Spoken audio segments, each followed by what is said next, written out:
Hello, and welcome back to the Electronic Intifada's live stream for Thursday, March 13th. Thank you for tuning in. I'm Nora Barrows-Friedman with my colleagues Ali Abunimah, Jon Elmer, Asa Winstanley, and Tamara Nassar. It's day 54 of the ceasefire. Coming up, we'll speak with Zena Al-Tahhan, a freelance journalist based in Jerusalem, to talk about Israel's escalating assault on Palestinians in the occupied West Bank. We'll also hear from Wafiq Faour of Vermonters for Justice in Palestine and Zoe Jannazi of the American Friends Service Committee to talk about the growing movement for Apartheid-Free communities. And later on in the program, Jon will cover the Yemeni armed forces' announcement that the naval blockade of Israel has resumed in response to Israel's blockade of Gaza, as well as the downing of another U.S. Reaper drone over Yemen. But first, here's a brief summary of some of the latest developments this week in Palestine. In Gaza, Israel's closures of all crossings has continued into the 12th day. Palestinians are reporting severe water and food shortages as Israel uses starvation as, quote, a weapon of genocide, as the rights group 𝐓𝐡𝐞 has stated. 𝐓𝐡𝐞 added that, quote, Israel's decision to reimpose a total blockade of all humanitarian aid entering the Gaza Strip, particularly during the month of Ramadan, is yet another example of Israel violating the ceasefire agreement and provides further proof of its manifest intent to eliminate Gaza's population by creating conditions of life calculated to bring about their destruction, in continuing breach of provisional measures of the International Court of Justice. The Palestinian Non-Governmental Network and the Association of International Development Agencies declared in a joint statement that the January 19th ceasefire, quote, provided a brief window for humanitarian operations to scale up. In just 6 weeks, aid organizations delivered food and medicine, reopened medical facilities, and launched vaccination campaigns. During this period, humanitarian actors demonstrated that when they are finally given an enabling environment, they can do their jobs and deliver.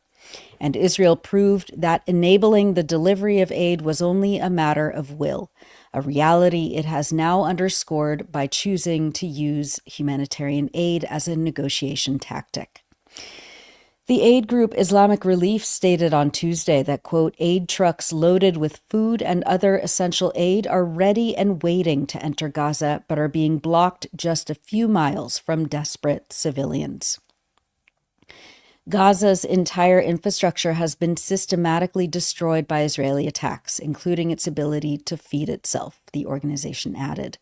More than 80% of Gaza's agricultural land and more than 2/3 of its agricultural wells have been damaged or destroyed, and most cattle have been killed, leaving families in Gaza now almost entirely dependent on imported supplies.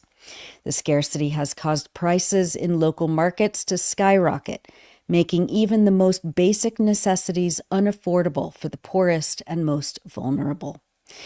In a joint press briefing of UN experts in Geneva, Switzerland on Wednesday, Michael Fakhri, the special rapporteur on the right to food, asked, quote, how is Israel able to starve 2.3 million people so quickly and so completely?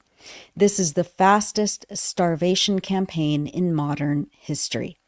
Fakhri added that with Israel's resumption of the blockade on Gaza, quote, this is not a ceasefire by any definition. This is a slowing down of military violence, but an unfolding of death through starvation. He called for immediate and complete economic, political, diplomatic, and cultural sanctions on Israel to stop the genocide, as well as wide-spectrum reparations for Palestinians. Compounding the crisis, Israel's Ministry of Energy and Infrastructure announced that it was immediately cutting off the last remaining supply of electricity to Gaza on March 9th. Gaza has been under a mass electricity blackout since October 2023, except for the South Gaza desalination plant, which was reconnected to the electricity grid in November 2024, according to the United Nations. The UN Children's Fund, UNICEF, said on Tuesday that only 1 in 10 people in Gaza are currently able to access safe drinking water, and that the situation has worsened after Israel's electricity cuts. The Gaza government media office condemned Israel's latest and ongoing cuts to electricity for Gaza. The continuation of these punitive policies against civilians, the media office stated, quote, constitutes a flagrant violation of international humanitarian law and exacerbates the suffering of the residents of Gaza, who are facing the worst humanitarian crisis in history. The denial of entry of construction materials, spare parts, machinery, and alternative energy systems has limited the municipality's ability to find effective solutions, deepening the crisis and threatening the collapse of basic services. Meanwhile, Israel continues to kill Palestinians in Gaza in spite of the apparent ceasefire. On Tuesday, Israeli forces attacked an area near Gaza City, killing at least 6 people in drone strikes near the former Netzarim corridor. An Israeli drone strike killed a Palestinian woman east of Rafah in the south, and Israeli soldiers shot and killed a Palestinian girl in Deir Balah in central Gaza, according to Al Jazeera. Israeli forces also opened fire on homes in Khan Yunis. Euromed Human Rights Monitor stated on Tuesday that Israel has killed an average of 3 Palestinians every 24 hours since the ceasefire. Quote, the ongoing killings by the Israeli army are carried out by snipers and drones, including quadcopter aircraft, which target Palestinian civilians in the Gaza Strip. The deadly attacks frequently occur when residents attempt to return and inspect their damaged homes near the so-called buffer zone imposed by Israel along the Strip's northern and eastern borders, Euromed said. The Rafah governorate has faced the most Israeli targeting since the ceasefire, the human rights group added. Our contributor Abu Bakr Abed reported that Israeli troops in western Rafah were firing at several areas and in places where Palestinians were gathering on Wednesday, and that Israeli tanks were just a few meters away from displaced families sheltering there. Nearly 3 months after the Kamal Adwan hospital in the northern city of Beit Lahia was raided and destroyed by Israeli soldiers, medical staff have set up a field hospital in the ruins of the hospital compound and are operating with minimal resources. The head of Kamal Adwan's obstetrics and gynecology department told Al Jazeera that there are severe shortages of medical and non-medical supplies and tools, and they are forced to care for their patients, including pregnant women, with only basic care. The UN Agency for Sexual and Reproductive Health warned this week that the ongoing blockage of aid entry into Gaza is jeopardizing progress made since the ceasefire in terms of expanding sexual and reproductive health services and scaling up gender-based violence prevention, mitigation, and response. The agency also stated that, quote, compounded by widespread uncertainty and loss, the psychological toll of the last 17 months has further deepened people's vulnerabilities, including the risks of life-threatening pregnancy and childbirth complications. We've published many features on the Electronic Intifada in the last week, but we wanted to highlight excerpts of Israel Left a Gift of Death in My Home by our contributor Rasha Abu Jalal in Gaza. Rasha writes that after 15 months of displacement, she returned to her home in Gaza City only to find it in ruins. She found a small metal box in the rubble with Hebrew writing on it and a key. Quote, I picked up the box trying to determine if it was a can of tuna or beans. My mind didn't comprehend it at first, but something was strange. There was no clear expiration date or brand name. When I lifted the box off the ground, it felt lighter than I thought it should have. This prompted me to recall the text messages that international organizations constantly send to my mobile phone, warning people not to tamper with any suspicious objects among the rubble of houses. At that moment, I felt a shiver run down my spine. I put the box down, then took a step back, then another. I immediately called the toll-free emergency number, 102.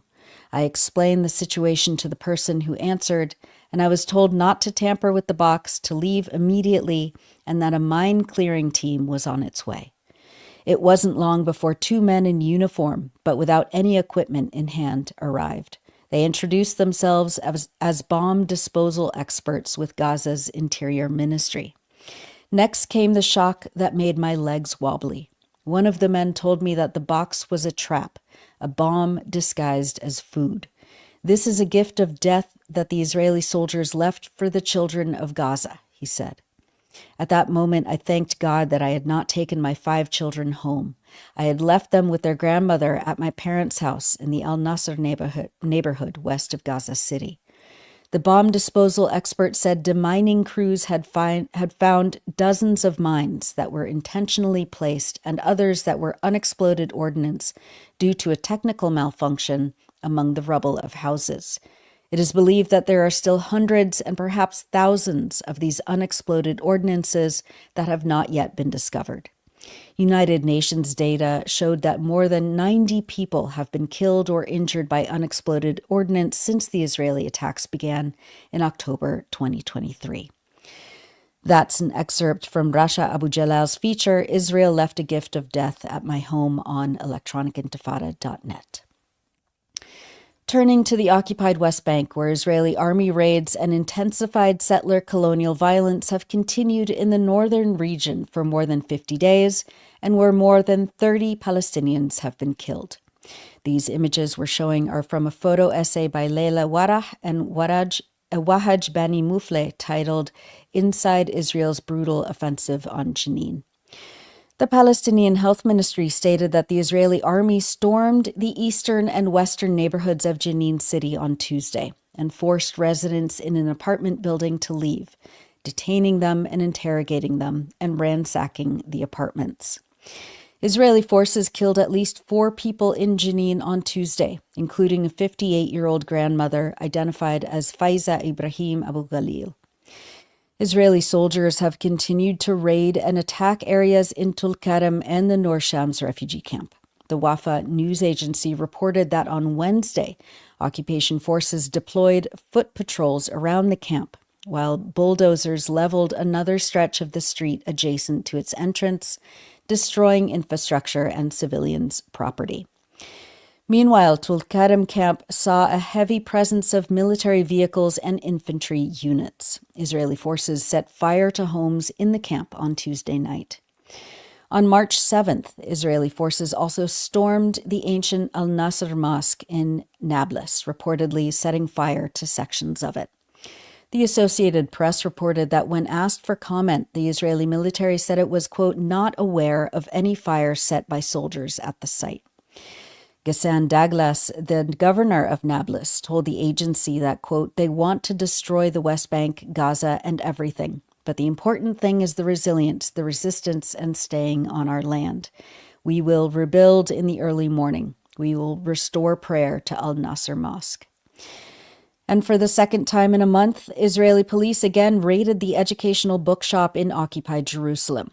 Police arrested the owner, Imad Muna, and confiscated dozens of books, according to Imad's son, Ahmed. The Wafa news agency reported, quote, after an hour and a half of conducting a raid of the shop, once again using Google Translate to discern the meaning of the titles on the shelves, the occupying forces confiscated dozens of books, arrested the owner, and took him to the Israeli police station on Salahuddin Street. They closed the shop door and took the keys to the bookshop and refused to explain what law had been violated or the reason for Muna's arrest. No arrest warrant or search warrant was provided. Included in the stack of books that were seized were authored by Ilan Pape, Joe Sacco, Noam Chomsky, Jonathan Cook, Stephen Salaita, my colleague Ali Abunimah, and myself. The Israeli police told media that they had, quote, received a report from a caller who stated that he had observed books containing inciting content at a bookstore in Jerusalem. 𝐄𝐿 was eventually released, and most of the books were returned except for 3, according to the family.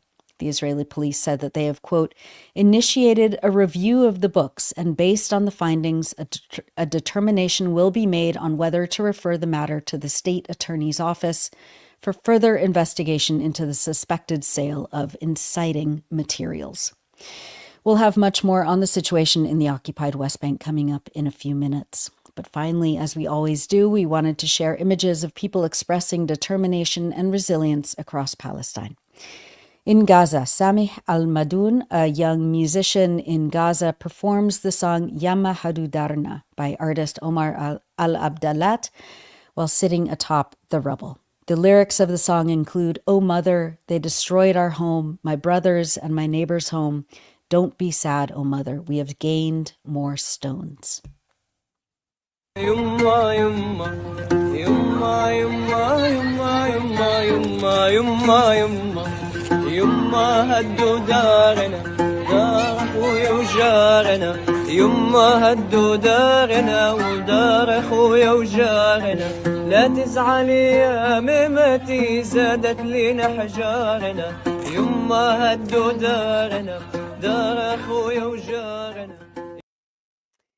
And that's it for the news roundup. As always, go to electronicintifada.net for much more, especially to read our new features by our brave writers in Gaza. You're watching the Electronic Intifada live stream. I'm Nora Barrows-Friedman with my colleague Ali Abunimah. Hi, Ali.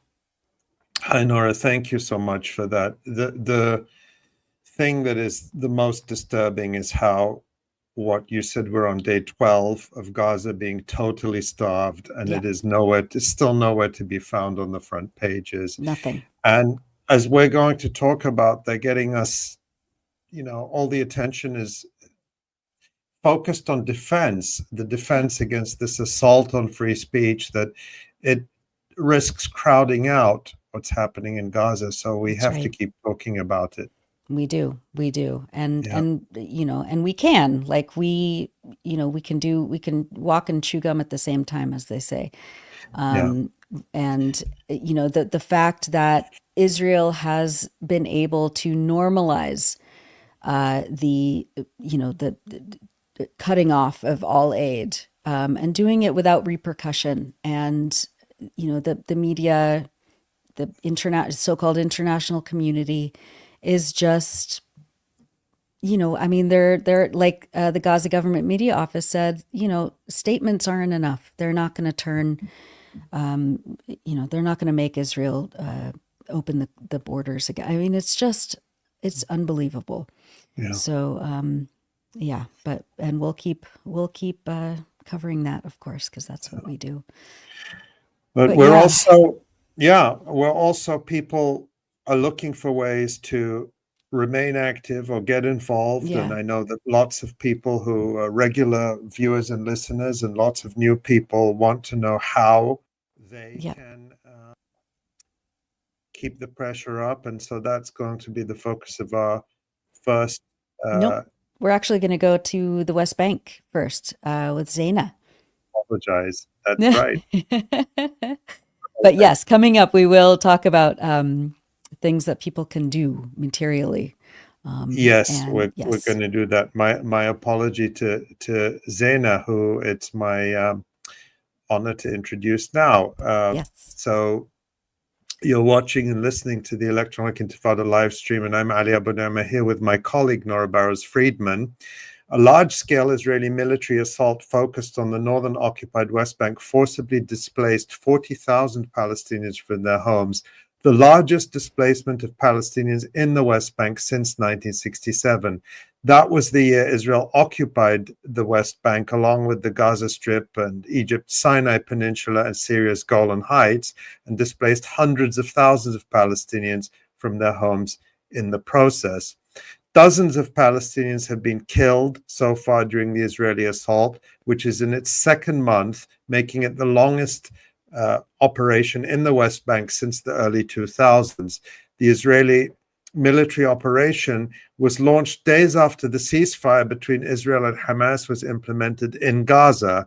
It was framed to Israel's right-wing base as a continuation of the war to pacify their opposition to the ceasefire agreement in Gaza. Israel Katz, the Israeli defense minister, is now indicating that the displacement is permanent and has instructed the army not to allow Palestinian residents to return to their homes. Palestinians fear that their displacement from the camps is Israel's underlying goal and now appears to be closer to reality, even as the Israeli army consistently claims that there hasn't been any official decision to make forcible displacement its policy. Jenin refugee camp, Tulkarem refugee camp, and Nur Shams refugee camp have become almost completely deserted. The Israeli operation includes deployment of snipers in residential neighborhoods, raids on homes, arresting youth, aerial bombardments, and the destruction of buildings and critical infrastructure. B'Tselem, the Israeli human rights group, says that Israel has begun replicating tactics and combat doctrines honed in its current offensive in Gaza. That includes airstrikes on civilian neighborhoods and widespread and deliberate destruction of homes and neighborhoods, as well as the forced expulsions. B'Tselem said this suggests that Israel is working towards what it calls the Gazification of the West Bank, now focused in the northern West Bank, but of course, it could well expand to other parts of the territory. Joining us now to talk about the situation on the ground is Zena Al-Tahhan, a freelance journalist based in Jerusalem.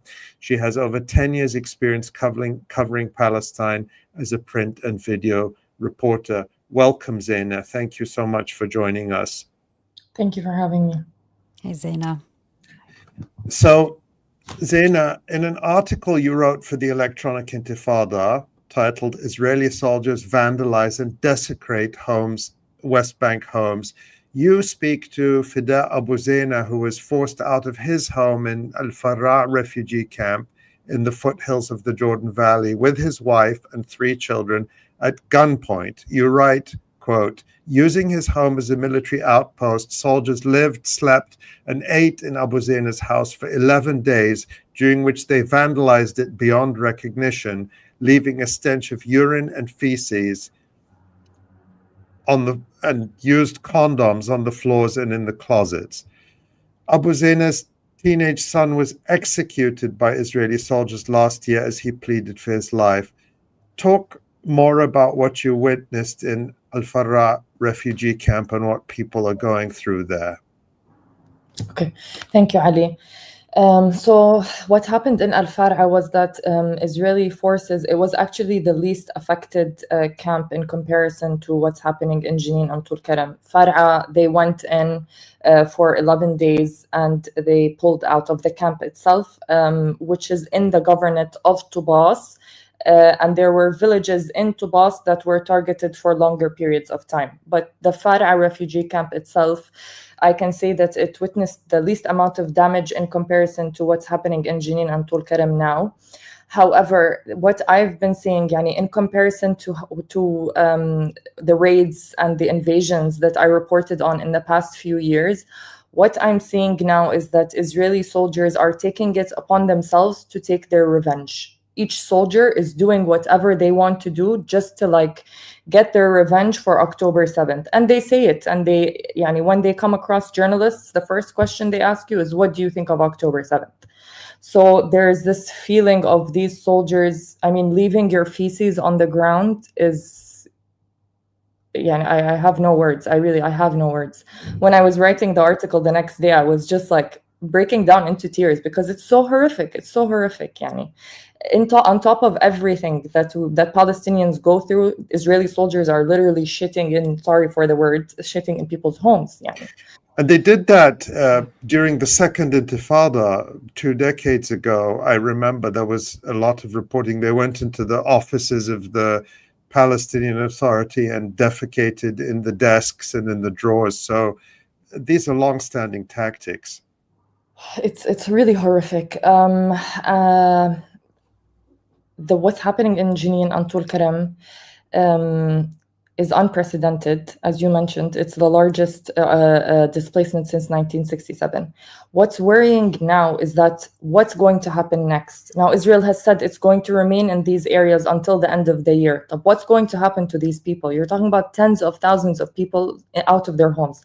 Some of them are living in mosques. Some of them are living in shelters, schools. Some of them are in wedding halls with zero privacy, of course, and it's they can't sustain their lives this way. And nothing else is moving. There is no international pressure. It's, as Nora, you said, everything is being normalized, as if this huge operation where you're paralyzing cities, where you're kicking people out of their homes. The vast majority of them were forced to leave. These are not people who, it's not the first time they leave their homes. These people wanted to stay, even if the Israeli army was raiding. They wanted to stay in their homes, but they were forced out in the end at gunpoint. The vast majority of people were forced to leave their homes. And the Israeli army itself admitted, they said, we emptied the camps. It's an admittance of the fact that they made this happen. They forced people out of their homes. The vast majority of people being killed are civilians. There is no armed confrontations on the ground. These camps are empty. Israel has full control over these camps. So there was even no need for Israel to come in with tanks. It was a complete show of force. It was a military parade in Jenin with the Merkava tanks. They're not using them for any kind of combat. And as I said, Israel has full control over these camps. They're stationed in and out on all the entrances. They have checkpoints all over around the cities themselves.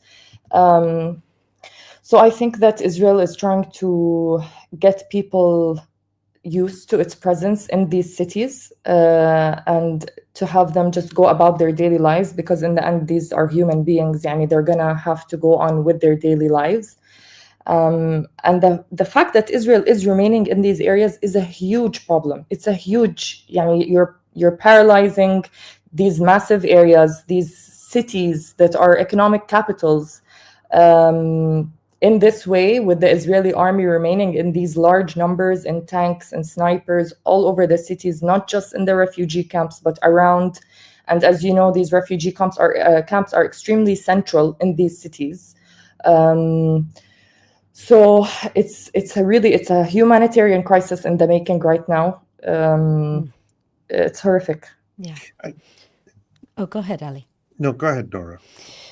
Well, I wanted to also talk about the settler violence against Palestinians that's also been on the rise since October 2023, accompanied with Israeli settlers establishing facts on the ground, constructing so-called outposts, linking with established settlement colonies, and of course being protected by the Israeli army.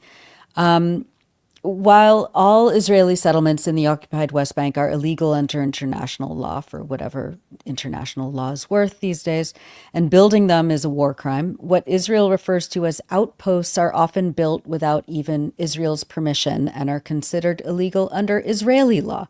How are settlers terrorizing Palestinians in areas of the occupied West Bank outside of the military operations? I mean, day after day, I've been seeing videos of people from Masafaryata in the south to villages in the very north being attacked violently by these settler thugs. What can you say about the settlement enterprise and the settlers themselves? Before I specifically speak about the settlers, I think the situation in the occupied West Bank obviously way before, but after October 7th, things are unraveling at a really quick pace, whether that's in terms of the Israeli military operations, whether it's in terms of settler attacks, ethnic cleansing, forced home demolitions. Everything is happening in parallel at very quick rates. And the fact that nothing is moving, the entire world is going on. There's no, as you said, international law has no impact in Palestine. So there isn't, people are isolated. They have no one to protect them, especially the villages vis-a-vis the settler attacks. The villages are on the front lines of settler attacks because every village is surrounded by settlements. And as opposed to the cities where you have, it's more protected, kind of, just because of the amount of people, and like the settlers don't really come into the cities themselves because they're afraid. They go to the smaller villages where people are defenseless.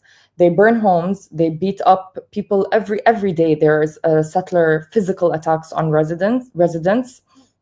And things that have become, people don't talk about anymore because they're happening so frequently. Like Hebron, every single Saturday, there's a huge settler rally where they close down the entire old city, and the settlers are just rampaging and terrorizing residents. You have new outposts being built all over the occupied West Bank. You're just driving by and you suddenly see a new set of homes being built on a hill, and there's electricity being, they're giving them all the services that they need. And this comes in addition to the near lockdown that people are in the occupied West Bank since October 2023.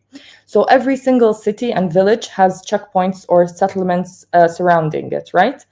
I'll take Ramallah as an example. Ramallah had 3 entrances and exits. All of these have checkpoints on them, of course. After October, we have one of them closed down, so now there's only 2. One of them is it's Qalandia, basically, Qalandia. And the other one is, they're closing down the cities. People are not moving unless they need to. There's no movement between cities unless it's completely necessary. Even movement between villages and the cities is very limited. So you can imagine the economic, the social, on every level, this is like you're ripping the geography apart, you're ripping people apart. And the West Bank is so small, ripping cities from each other, you're affecting major sectors, as in like fruits and vegetables coming from the north are taking ages to make it down south to the other cities because of the closures. The closures are a war in and of itself on the people. Really, it's a daily thing. We've been talking about checkpoints for decades, but it's not normal. It's never going to be okay, and especially under this situation where it's so much more closed off, it's really suffocating, extremely suffocating. Mm-hmm. Let me ask you, Zena, what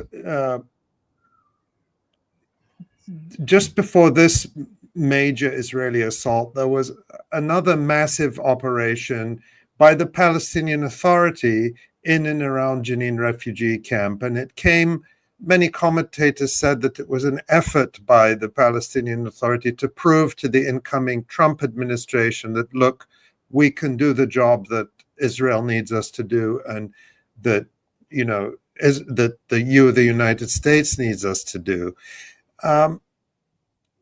What has been the role of the PA in the current situation, and particularly with this ongoing assault? And what sort of assistance are all those tens of thousands of displaced people going? You said they're in wedding halls, they're in mosques, presumably many of them have gone to relatives' homes. Is there any organized effort? I know that the point is not to sustain people. Well, it's not just a humanitarian issue, but at the same time, tens of thousands of people have urgent needs. Talk about the PA and also what kind of assistance people are getting.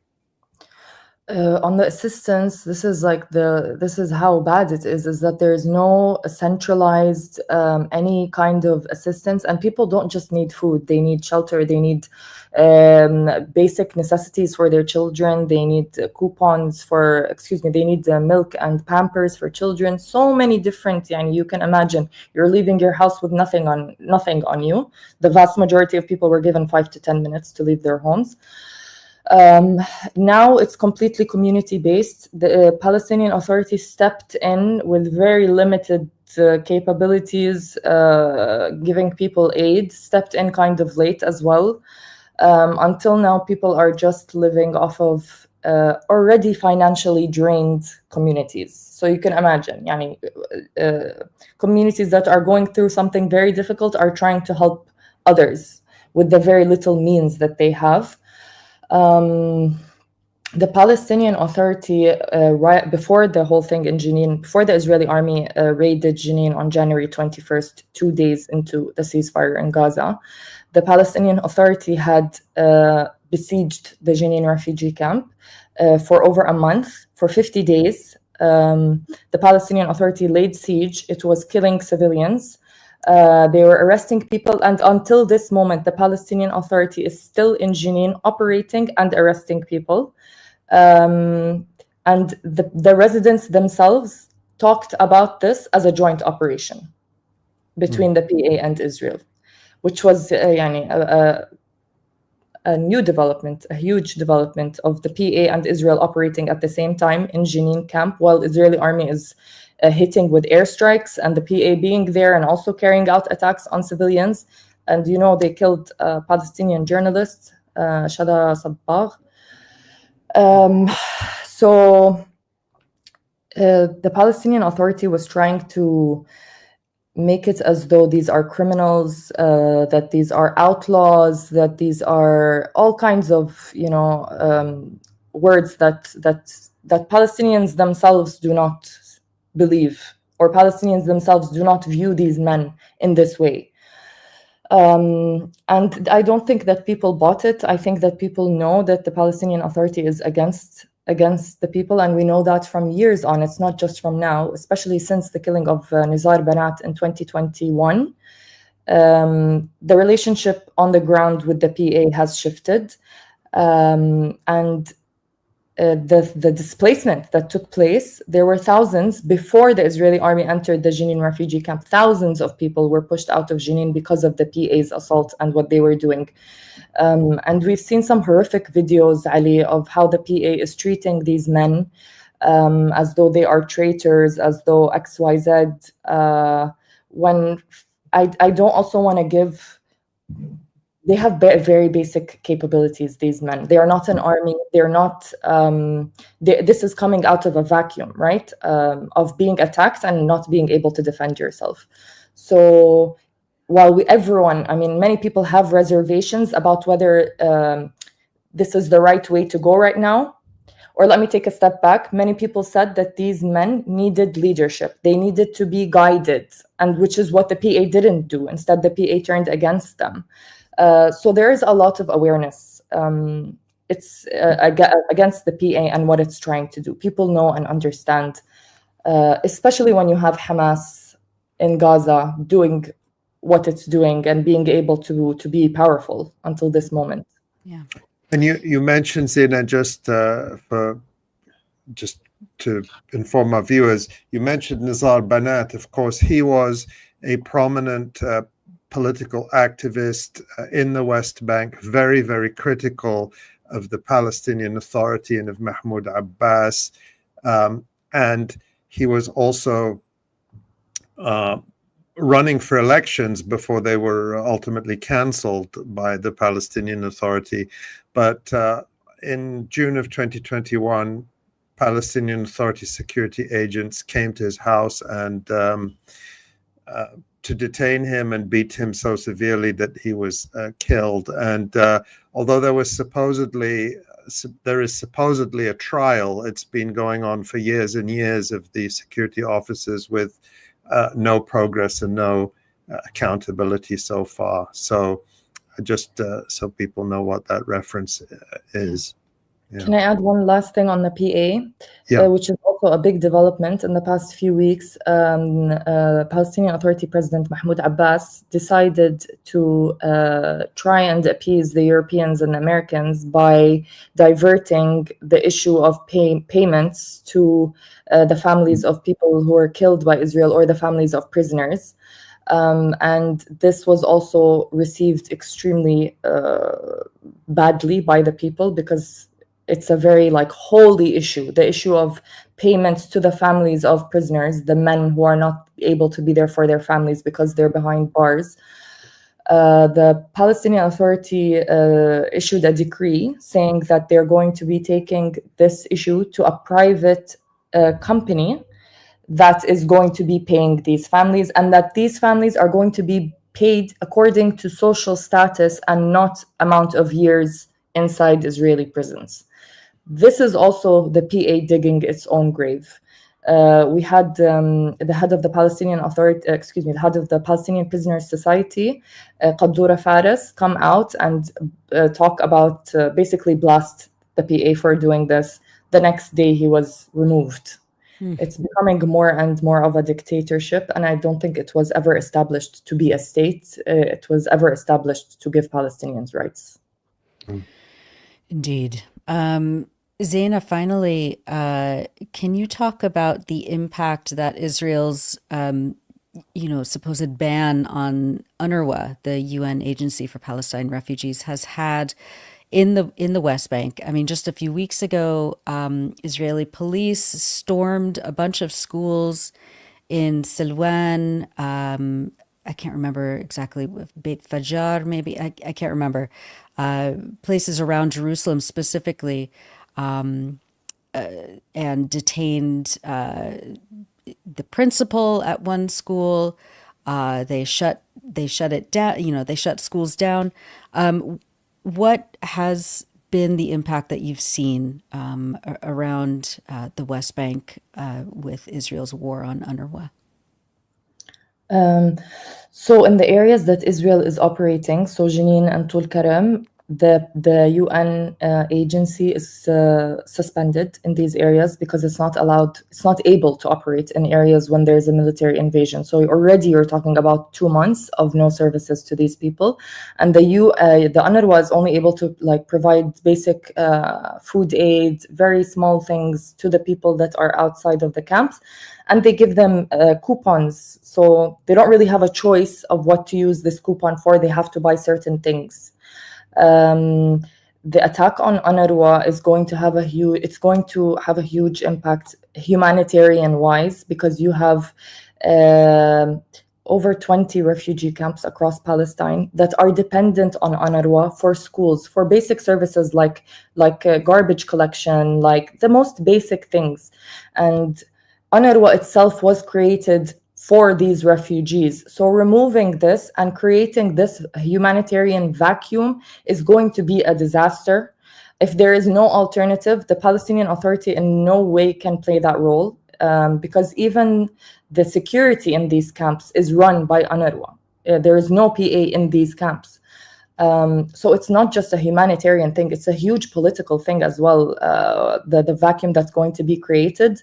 And it's not just UNRWA, the US is cutting also US aid, and there are so many organizations on the ground that are dependent. Actually, the vast majority of organizations on the ground in the West Bank are dependent on international donors and money coming from the EU and the US. So the fact that the actors that that give this aid are the ones cutting it off is just a horrific cycle of, we don't know where this is gonna go. Yeah. Honestly, the scariest thing in Palestine is not knowing what's coming next. Well, Zena, we're extremely grateful for your reporting at the Electronic Intifada and for you joining us today. We feel that the situation in the West Bank is definitely being overlooked globally, and even for us, it's been a challenge. So we're very grateful to you for providing this in-depth information and knowledge. Please stay safe as you can when you're out reporting, and we hope that we'll be able to talk to you again soon. Thank you, guys. I'm really glad that I was able to come on and talk about it. So important. Thank you. Yeah, thank you so much, Zena. It was fantastic. Oh, yeah, she's remarkable. Really, really glad that we have her in. Yeah, and she goes, to get that kind of on the ground reporting is really valuable, because it's just not being covered anywhere, and Israel is getting away with it as usual. Yeah. Well, we still have a lot coming up. Jon's resistance report and group discussion. So much to discuss. But first, we want to bring on two guests talking about what they're doing in their communities here in the U.S. So you are watching and listening to the Electronic Intifada live stream. I'm Nora Barrows-Friedman here with my colleague Ali Abunimah.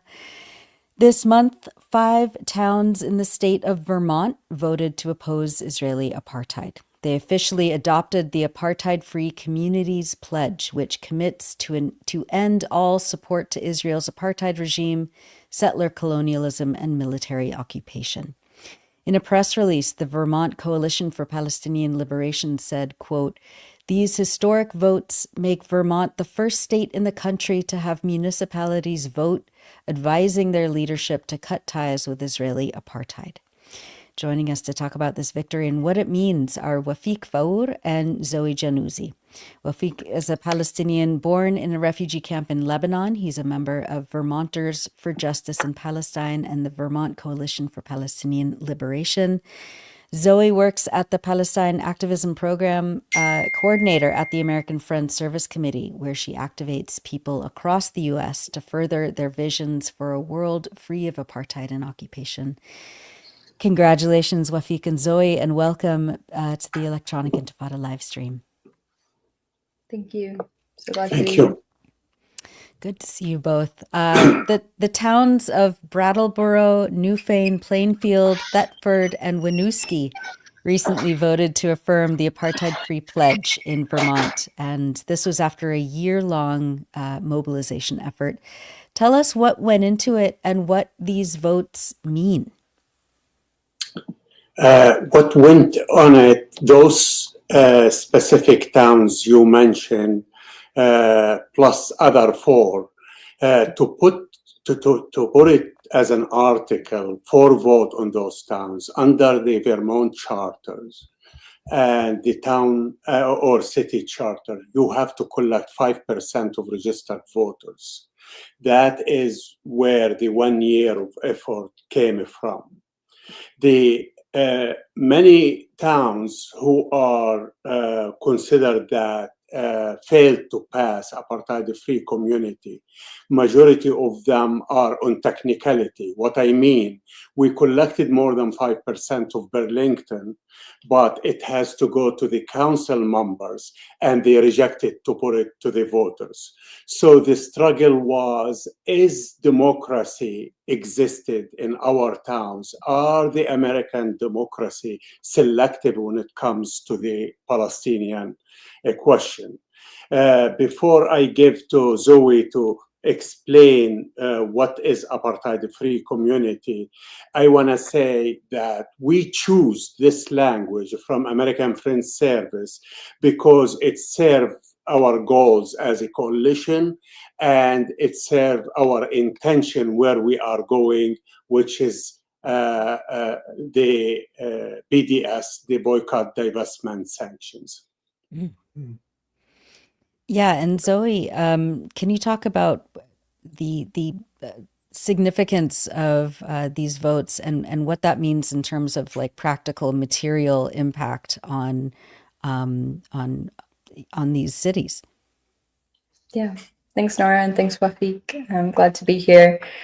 It's such an amazing accomplishment, and I'll say it's actually slightly more than a year's worth of work that's gone into this campaign. The campaign to make cities in Vermont apartheid-free started before October 7th, and I think it's really important because it recognizes the root causes of harm: Israeli apartheid, military occupation, settler colonialism. And that's part of the importance of the impact that these 5 votes will have on these communities. It starts a conversation, it continues a conversation about the ways in which our government is complicit in these harms. And the Apartheid-Free Pledge is really for all sorts of different types of communities, for communities that have more experience, familiarity with the Palestinian cause. Signing the Apartheid-Free Pledge can help bring them into community with now more than 500 communities across mostly the United States, but also the world that have signed the pledge. And And for communities that have less familiarity, like many of the towns in Vermont, the pledge is really a lovely way to start that conversation, to educate your community, to make connections between Israeli apartheid, South African apartheid, Jim Crow apartheid, and help people understand the different components that the Palestinian struggle is a racial justice struggle, that there's all these intersections between different justice struggles that people are involved in. So it's really a community's choice on how they live out the pledge. As you said, it commits your community to working to end all support for these harmful systems, Israeli apartheid, settler colonialism, and military occupation. But we have so many different communities living out the pledge in different ways. Some have chosen to try and divest their endowments to support BDS campaigns. Others have put out lawn signs, starting a conversation in their community, and others have started teach-ins or donation campaigns. There's really, there's so many different right ways. And a lot of those stories are told in this incredible newsletter that my colleague Nora puts out. And you can sign up for that at apartheid-free.org. Zoe, you talk about so many communities, and in fact, there is a global network committed to the Apartheid-Free Communities campaign. Hundreds of congregations, businesses, Palestine solidarity organizations have been working on this across the country and in different countries. It's an extra step, or perhaps it's the next step, to take this to the official level of votes in various cities and municipalities. It reminds me of during the 1980s when city councils, and I believe Burlington was probably one of them, but this happened all over the world as well, voted to be apartheid-free in the context of apartheid South Africa. We had cities, municipalities taking positions, essentially having foreign policies that say that what we do in our American communities has an impact on the world, for good or for bad. Is that the thinking, and is this a way to, in a sense, bring the struggle into communities across the country to, in a way, to force people to confront US complicity with apartheid and genocide? Yeah, I think that's right, Ali. The Apartheid-Free Communities Network was created with the idea that we would bring the pledge into the communities, into the grassroots, and allow people at all different stages to interact with this work to end our complicity. But what the Vermonters have done is a new step. It's fulfilling that commitment to bring the pledge and this work into communities. And it's so special, I think, because it's able to be successful even if the pledge doesn't pass, right? So this work has been going on for more than a year, and there was this incredible discussion at the Burlington City Council just about a year ago, where so many different people spoke in support of the pledge. And it really showed the success of this campaign and the success of the organizers and activists in Vermont in proving that Palestine is a local issue, and that it matters to the people of Vermont, the way that our government spends our money, and the way that we are a participant in all of this harm.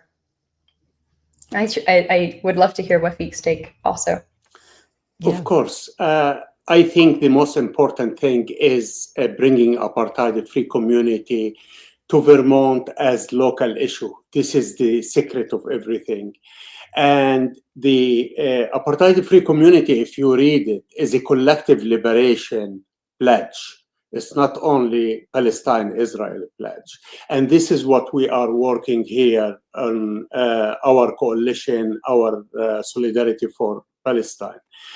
If we think American people, if you give them the chance to vote, to say something about Palestine, Israel, I think majority of them, they're going to stand by Palestine. And we experience it while we are collecting the signatures.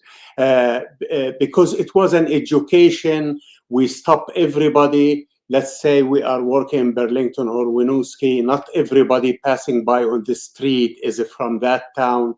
We talked about it, it's one-on-one, and this is the most important thing, education one-on-one. I disagree with the numbers and polls comes in every once in a while where the American people stand on the issue of Palestine-Israel. And there is one just came 3-4 days ago. Always the study comes as a Republican and Democrat or where they stand on that issue. We discover here in Vermont that the issue of Palestine is not liberal, conservative, Democrat, and Republican. It's right and wrong. Because we won very, very conservative towns on the border of New Hampshire, and we won liberal towns, and we won mixed towns too. So the question of Palestine is an American issue. If you bring it to an American, they will understand it very well. The problem with us, if we go to the city, town, council members and select board, or go to the state level or the federal level, the politicians, they are using the numbers, which is popular, that my constituency are pro-Israel, or I cannot do it because that. Here in Vermont, we prove them they are wrong. And this is what was our effort going toward, that our politicians are the enemy, not the people of America. And Wafiq, you mentioned this poll recently in the past few days, and you may be referring to the Gallup poll that came out, and I dropped it in the chat, Tamara, that found that American support for Israel is at a record low and backing for the Palestinians is at an all-time high. And you see there from the Times of Israel reporting on it, it says that the poll that was published last week found that 46% of respondents sympathize more with Israelis, while 33% sympathize more with Palestinians. And while that Gallup poll found that you still have more Americans saying they sympathize with Israel than with the Palestinians, the number sympathizing more with Israel is less than half at 46%, and the number saying they sympathize more with Palestinians at 33% is probably the highest level I've ever seen in a poll. And again, that gap is the smallest gap between supporters of Israel and supporters of Palestine, the smallest gap that we've ever seen. So what's your comment on that? Are you finding that the support for Palestine is even greater than this sort of record high level that the Gallup poll is finding? Yes. I don't believe the Gallup poll is fair. I don't know what kind of questions they put in front of the people to answer to make this finding. I'll give you example. In a playing field, on the day of the voting, only one person, a member of the coalition for solidarity in Palestine, stood up and put Apartheid-Free community in front of the assembly, which is a little bit over 100 people. Only one person rejected that out of the 100. When you talk about Winooski, 72%, you know, those are not 33%. When you talk in a Brattleboro and mixed, any place we put an effort to educate the public and go door to door, because we are the first Palestinian solidarity group to go door to door to collect signature, go door to door to leave information. If we put a little bit effort, I don't feel like we lost anything at all. We just gained less on those areas, and we gained on the others. I think the Palestinian issue is a completely different, and I hope people, they wouldn't use this poll you just mentioned out there. We are the poll. We are on the ground. We are on the streets. We talk to the people, and we discovered that the American people are fair when you educate them and you bring the issue to them. They are fair when you make the question of Palestine as common with their problem here. If it is in housing, if it is in education, if it is in safety and policing, if it is in water, if you make it common with their daily struggle, they understand it. It's not a foreign question, Palestine, Israel anymore. We have to talk about it. It's an American and local question. Thank you so much for that, Wafiq. Well, finally, and this is for both you and Zoe, how can people start, plugging into the Apartheid-Free Communities campaign? Do they have to be in Vermont? Where can people go to learn more and get organized? You definitely don't have to be in Vermont. We have more than 500 communities that have taken the Apartheid-Free Pledge across the United States and across the world, though Vermonters are definitely leading the way in terms of the first 5 Apartheid-Free municipalities. And I'll build on what Wafiq said. Their work is so impressive to me because it is so consistently intersectional, because the organizers are stressing the importance of Palestine to people in Vermont, and people in Vermont are paying attention. And that reflects also what I'm seeing on AFSC's Action Hour. We have a call where we do every Friday, and we have people from across the country, a lot of people from smaller rural communities who are coming on to hear the news about Palestine, who care, and who want to take action. And so I hope that everyone listening and watching today can go to apartheid-free.org and read the pledge language in full and consider what communities you're a part of that could maybe sign the pledge. What actions seem possible to you when your community has this explicit commitment to work to end all support to Israeli apartheid, settler colonialism, and military occupation, when you've outlined your values and your opposition to discrimination and bigotry. So yeah, take a look at the list of communities also that have signed. We have a map where you can zoom in to where you're located across the world and see whether there's an apartheid-free community near you. Reach out if there is, see what the signing the pledge has meant for them, what kinds of actions you can take, and whether you can support these actions. And if you don't, then that's your sign to make an apartheid-free community in your area, to help communities that you're a part of get educated on Israeli apartheid and U.S. participation in these harmful systems, and really to spread this movement of naming and opposing. And this is all done just by ordinary people like us. Like, anyone can be involved and anyone can make an apartheid-free community. And I just want to stress that, because people are always saying, what can we do? And this is a real answer.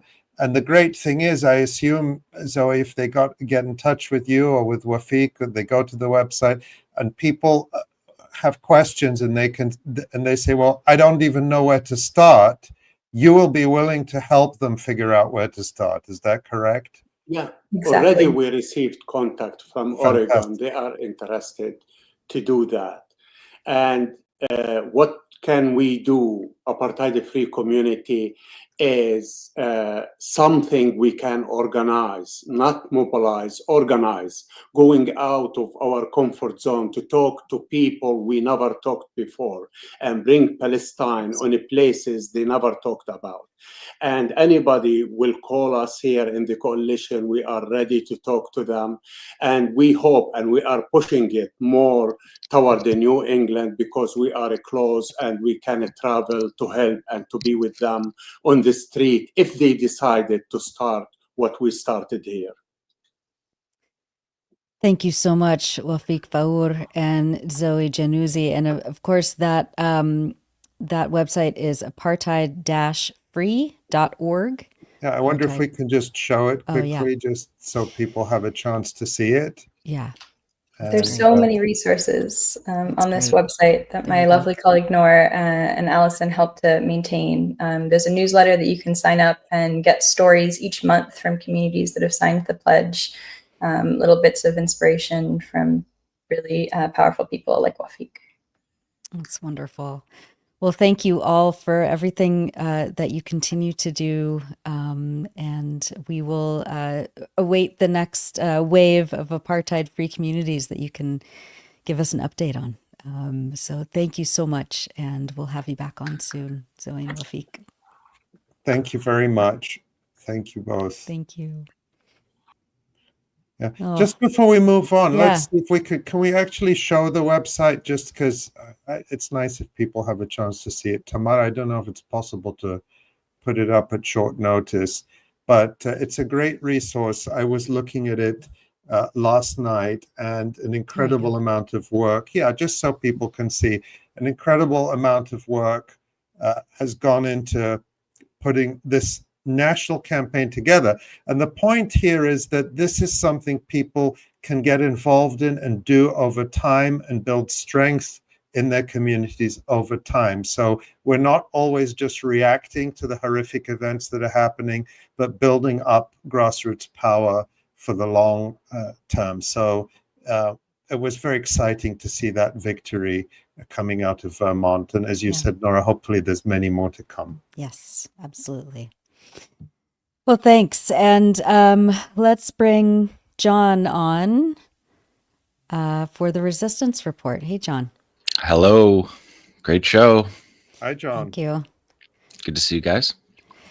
You too. It's been an interesting week. You're going to talk about the Yemeni armed forces reinstituting their humanitarian intervention against Israel's war crimes.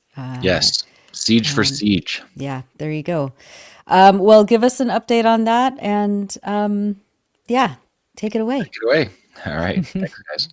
So this is the Resistance Report for day 524 since October 7th. It's ceasefire day 54, such as it is, as Nora reported off the top. It's not much of a ceasefire at this point. It's been structurally violated by Israel in scores of ways, more than 1,000 times since it went into effect. And phase 1 expired and was supposed to roll over to phase 2. That was guaranteed. The guarantors of that agreement are the United States, Egypt, and Qatar, and Israel has violated that. And the most pronounced violation, besides the murderous violations that Nora reported on at the beginning of the show, and we've been covering here for the last month, is that on March 2nd, the Prime Minister's office in Israel announced a total blockade on goods, supplies, and supplies to Gaza as the phase 1 of the deal expired, a total blockade in violation of the ceasefire that was agreed upon. So in response to these violations by Israel, Ansar Allah and the Yemeni armed forces, who have observed the ceasefire since day 1, announced the resumption of their naval blockade against Israel. Their naval blockade began in November 2023 in solidarity with Gaza. They said they would not remove that naval blockade, which is against ships going to port in Israel or Israeli-linked ships, until the siege on Gaza ended. They, in good faith, observed the ceasefire that went into effect January 19th. And as Brigadier General Yahya Saree said this week, this blockade will continue until the crossings to Gaza are reopened and humanitarian aid, including food and medicine, is allowed to enter. So let's take a look at some of the map. We've got some mapping resources, and we'll take a little bit of a look back at the way that this has unfolded since November 2023. So we're looking at the key corridors. Of course, Israel's up there in the upper left. In the bottom center there, you see Yemen, and you see, crucially, the Bab el-Mandab Strait. off the Gulf of Aden there into the Red Sea. That is one of the choke points off the Yemeni coast that the Yemeni armed forces have enforced the blockade through. The two main ports in Israel are through the Red Sea that you see up running from right to left up your map there. You can see it moving in at the top of the Red Sea. That goes into the port at Eilat in southern Israel. And of course, if you go to the left there, you cross the Suez Canal into the Mediterranean and you reach the port of Ashdod, which is just north of Gaza. So that is the map that we're looking at. The main targeting area that Ansar Allah and the Yemeni armed forces are talking about is the Bab el-Mandab Strait there between Djibouti, between Africa and Yemen there, that you see that choke point, a historic choke point of trade and an area of operations that is relevant to what we are talking about today, that key transit point. If we look at the next map, we can see an events map. This is from the Armed Conflict Location and Event Data Tracker, a political violence tracker. They have logged the events. You can see 164 events ending through the week of March 7th. And you can see the dots there in the Bab el-Mandab Strait, where much of the targeting is. They log the 136 attacks. It should be said that these are not attacks. They're not full frontal attacks on shipping. The ships are warned, they're diverted, there's warning shots. That make up the vast majority of those 136 attacks that are listed. Those attacks also include attacks on U.S.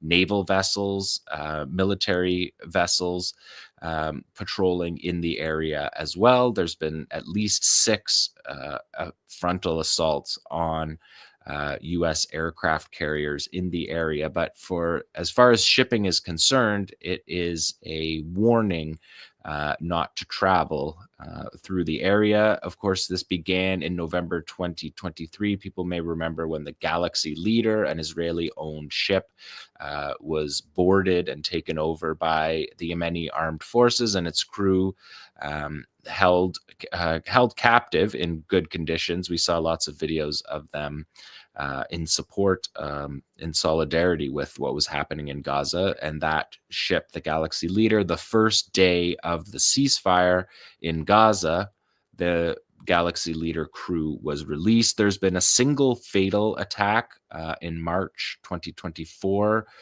3 sailors were killed, but other than that incident, this has been effectively there has been no other casualties in this. 30 ships have been damaged after they ignored multiple warnings. And this all takes place under the Naval Blockade Task Force of the Yemeni Armed Forces.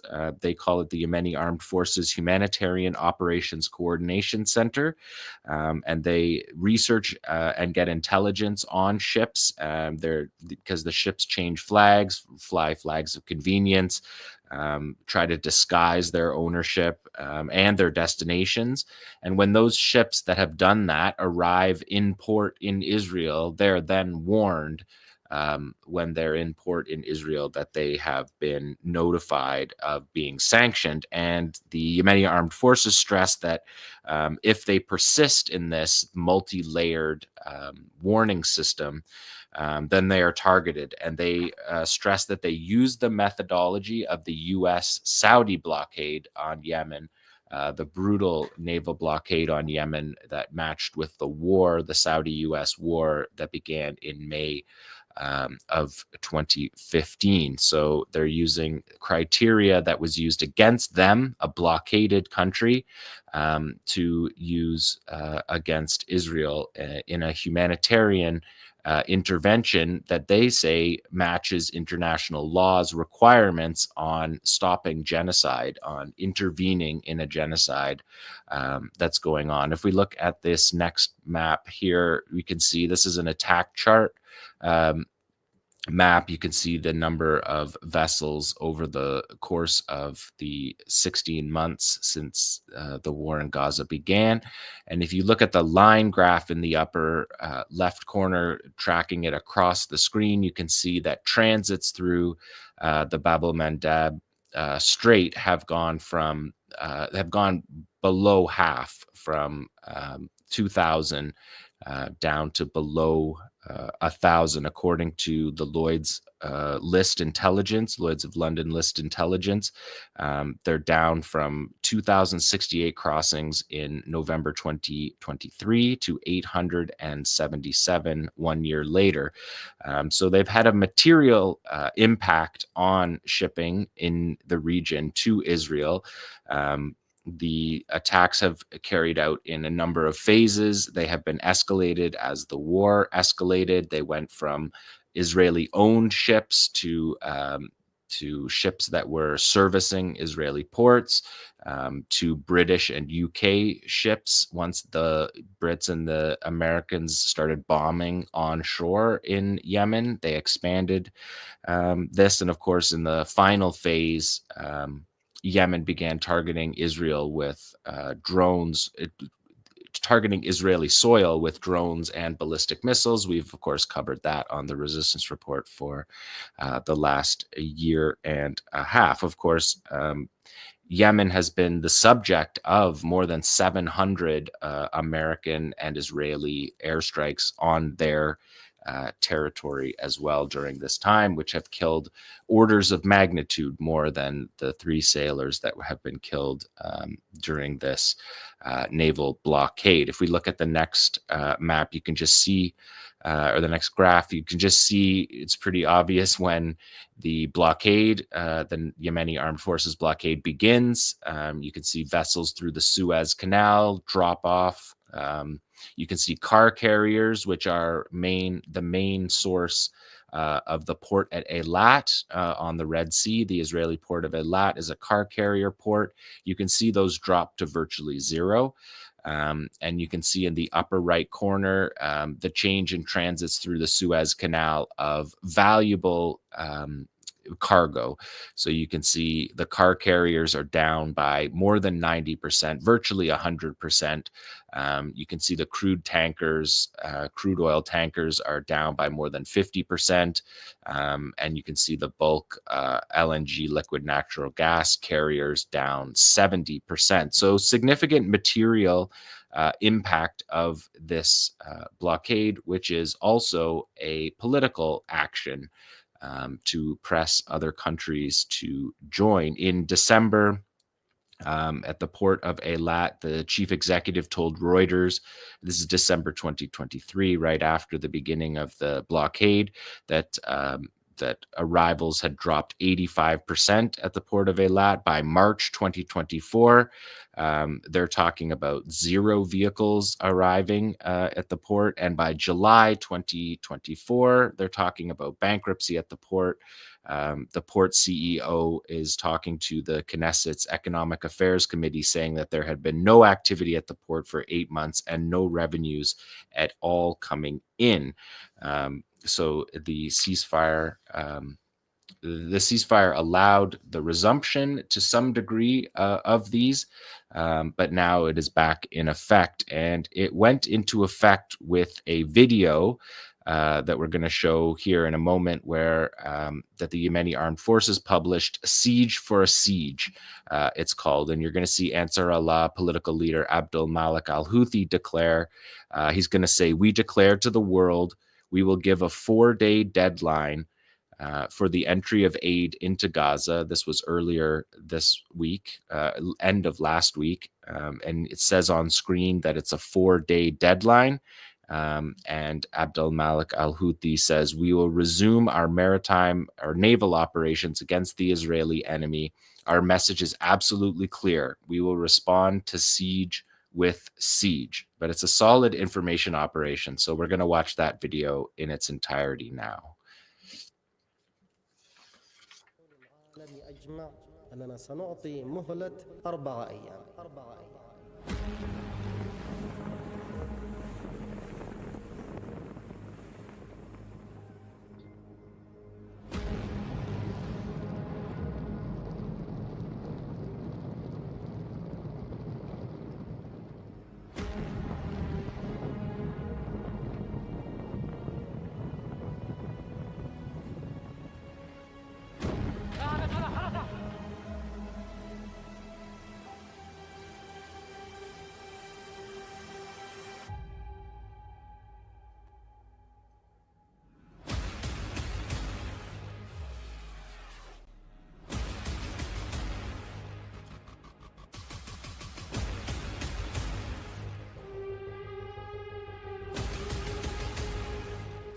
فإننا سنعود باستئناف عملياتنا البحرية ضد العدو الإسرائيلي. كلامنا واضح تماما، ونقابل الحصار بالحصار.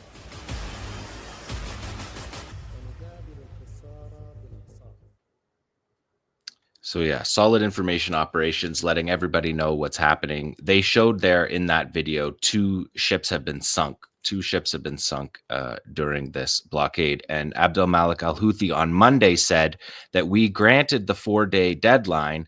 The deadline is to allow the mediators to continue their efforts. If after those 4 days, the Israeli enemy persists in preventing the entry of aid into Gaza and maintains complete closure of the crossings and continues to block the entry of food and medicine into Gaza, we will resume our naval operations in the area of responsibility that we showed you on that map earlier. Abdelmalek al-Houthi said, it is the responsibility of Arab and Islamic governments to ensure the entry of aid into Gaza and to ensure that they exert maximum pressure to make it happen. We remind Arab and Islamic governments of their responsibility to be held accountable, knowing that many of them are indifferent to the ensuring of aid entry into Gaza. So a message, political message, a material message, a demonstrative pressure on other governments to not allow this blockade of Gaza to continue. The expiration of that 4-day threat ended this week, and the naval blockade went into effect at midnight on Wednesday. So they gave time to prepare. And if we look at this next slide, you can see also that they issued this warning here, which you see an hourglass at the top. You see a ship with the 4-day warning, and then the ship being targeted underneath. Yahya Sari, Brigadier General Yahya Sari of the Yemeni Armed Forces said in support of, this is what he said at the deadline at the end of the 4 days at midnight on Wednesday. He said, in support of and in victory for the oppressed Palestinian people and its dear fighters, and after the expiration of the deadline granted by Saeed Abdelmalek Badruddin al-Houthi to the mediators to pressure the Israeli enemy into reopening the crossings and allowing aid into Gaza, and due to the mediators not being able to achieve this, the Yemeni armed forces confirm the following. First, the resumption of a ban on the passage of all Israeli ships in the designated area of operations, which includes the Red Sea, the Arabian Sea, Bab el-Mandab, and the Gulf of Aden. Secondly, this ban takes effect immediately from the moment of this announcement, which was yesterday at midnight, Wednesday at midnight. Number 3, any Israeli ship that attempts to break this ban will be targeted within the declared area of operations. And number 4, this ban will remain in place until the crossings into the Gaza Strip are reopened and humanitarian aid, including food and medicine, is allowed to enter. The Yemeni armed forces salute the steadfast Palestinian people in the Gaza Strip and the West Bank and affirm that, with God's help, they stand alongside the valiant Palestinian resistance. And Islamic Jihad and Hamas both welcomed the announcement, underscoring the unity of fields. Islamic Jihad said, the Islamic Jihad movement in Palestine praises the statement issued by the Yemeni armed forces in which they announced the resumption of their operations against the Zionist entity ships in the Red Sea and Arabian Sea. This bold step aims to pressure the entity and its sponsors to reopen the crossings and allow humanitarian aid into the besieged Gaza Strip. We welcome this courageous stance, which reflects the authenticity and bravery of the Yemeni people in supporting our brothers in Gaza and backing the cause of the Palestinian people and their resistance. It affirms the unity of the position against the occupation and against oppression. Through this announcement, the Yemeni people have demonstrated their unwavering commitment to supporting the Palestinian people and standing by the resistance in the face of this ongoing Zionist aggression. So obviously noted by the resistance factions in Gaza that this blockade is one way, and the world has been silent on this, as we've been reporting on the show throughout, and this is the one state, Yemen, that has been speaking up in defense and acting in defense of the blockade on Gaza. So that is the blockade. The Yemeni armed forces have also been busy with their second war, which is with U.S., and they downed another Reaper drone. If we look at slide number 7, this is Ansar Allah versus the United States Air Force MQ-9 Reaper drone over Hudaydah, Yemen. This is at least the 13th drone downed since October 7th. You can see it there being blown up. And the 16th since 2017, U.S. Central Command acknowledged that it had lost contact with the Reaper over the Red Sea. Again, Brigadier General Yahya Saree said, "Our air defenses have successfully shot down a hostile American MQ-9 aircraft while it was violating Yemeni airspace and carrying out hostile missions over the airspace of Al-Hudaydah Governorate." And according to the Yemeni Armed Forces, this is the 15th aircraft that our air defenses have successfully downed since the battle began. So that is another $30 million Reaper drone. And in this next slide, I made a little mixtape for you guys showing the 10 other parts of the 10 other downings of the Reaper drones that have happened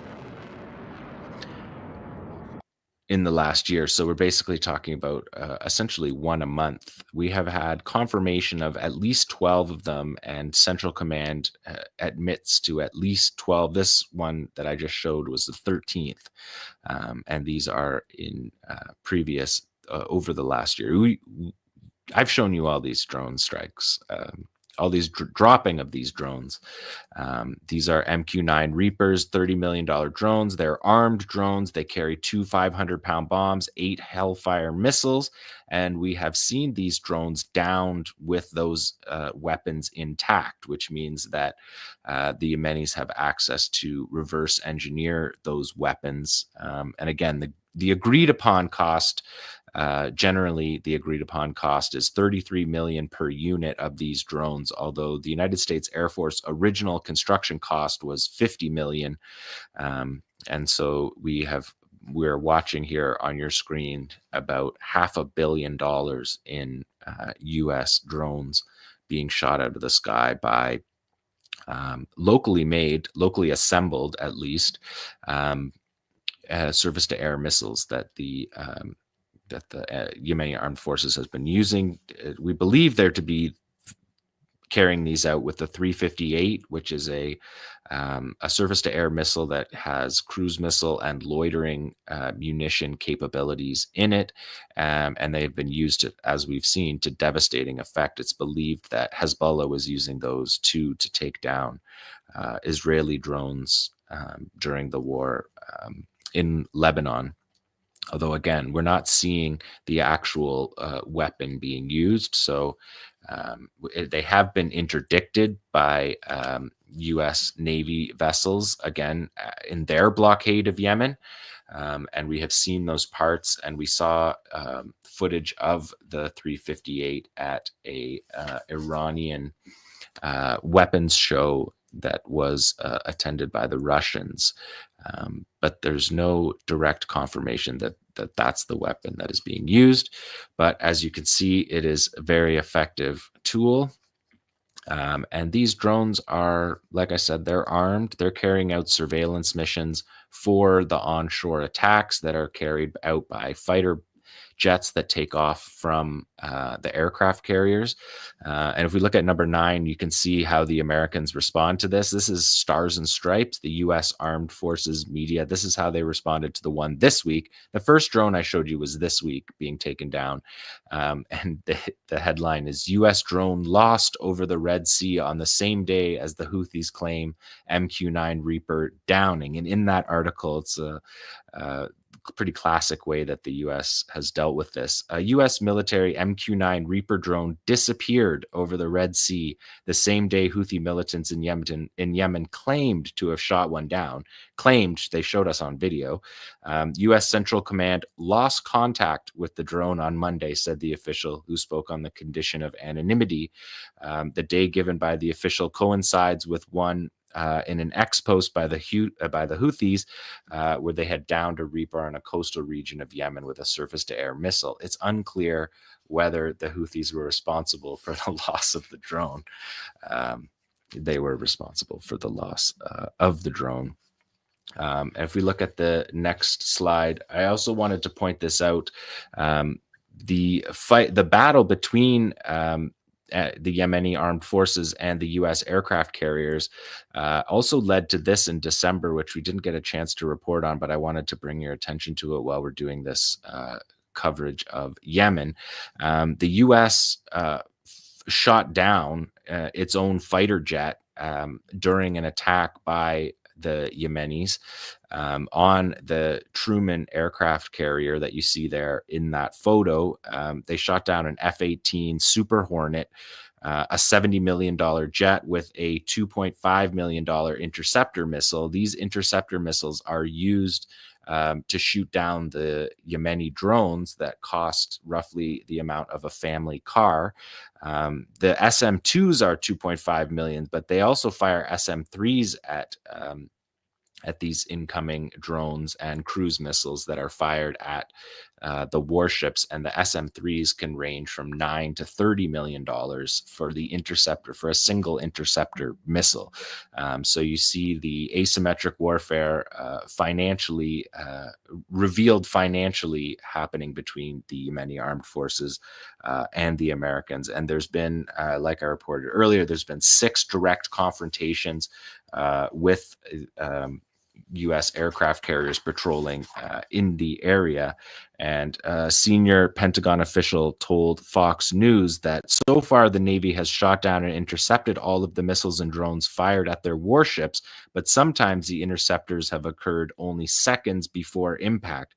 There have been numerous close calls, and the U.S. Navy, in essence, has been at war in the Red Sea for the past 2 years, facing near constant attacks by Houthi ballistic and cruise missiles and drones, and firing expensive SM-2 and SM-3 missiles to counter the Houthi harassment. Senior military leaders believe that it is only a matter of time before one of these missiles hits a U.S. naval vessel and can cause extensive damage to an aircraft carrier or to the destroyers that are in the aircraft carrier strike group. An aircraft carrier is a $4.5 billion piece of weaponry, and the aircraft carrier strike group has 2 guided missile destroyers, 2 anti-aircraft warships, and 1 or 2 anti-submarine destroyers and frigates. So these billion-dollar outlay to fight against the Yemeni armed forces, and again, so this shows you that they shot down their own jet. They claim they shot down their own jet. There's an investigation that has not been released yet into that. The pilots ejected safely from their $70 million jet. But this was a story that we didn't get to cover, and I wanted to put this on the radar. And just to come full circle, number 14, the MQ-9s, the Reaper drones, are not simply off the shore of Yemen. This is an illustration from a flight tracker from the New York Times showing that these MQ-9 Reapers are also over Gaza. The Reaper drone can fly for 24 straight hours, and you can see the path, the flight path from early in the war of these MQ-9 Reapers.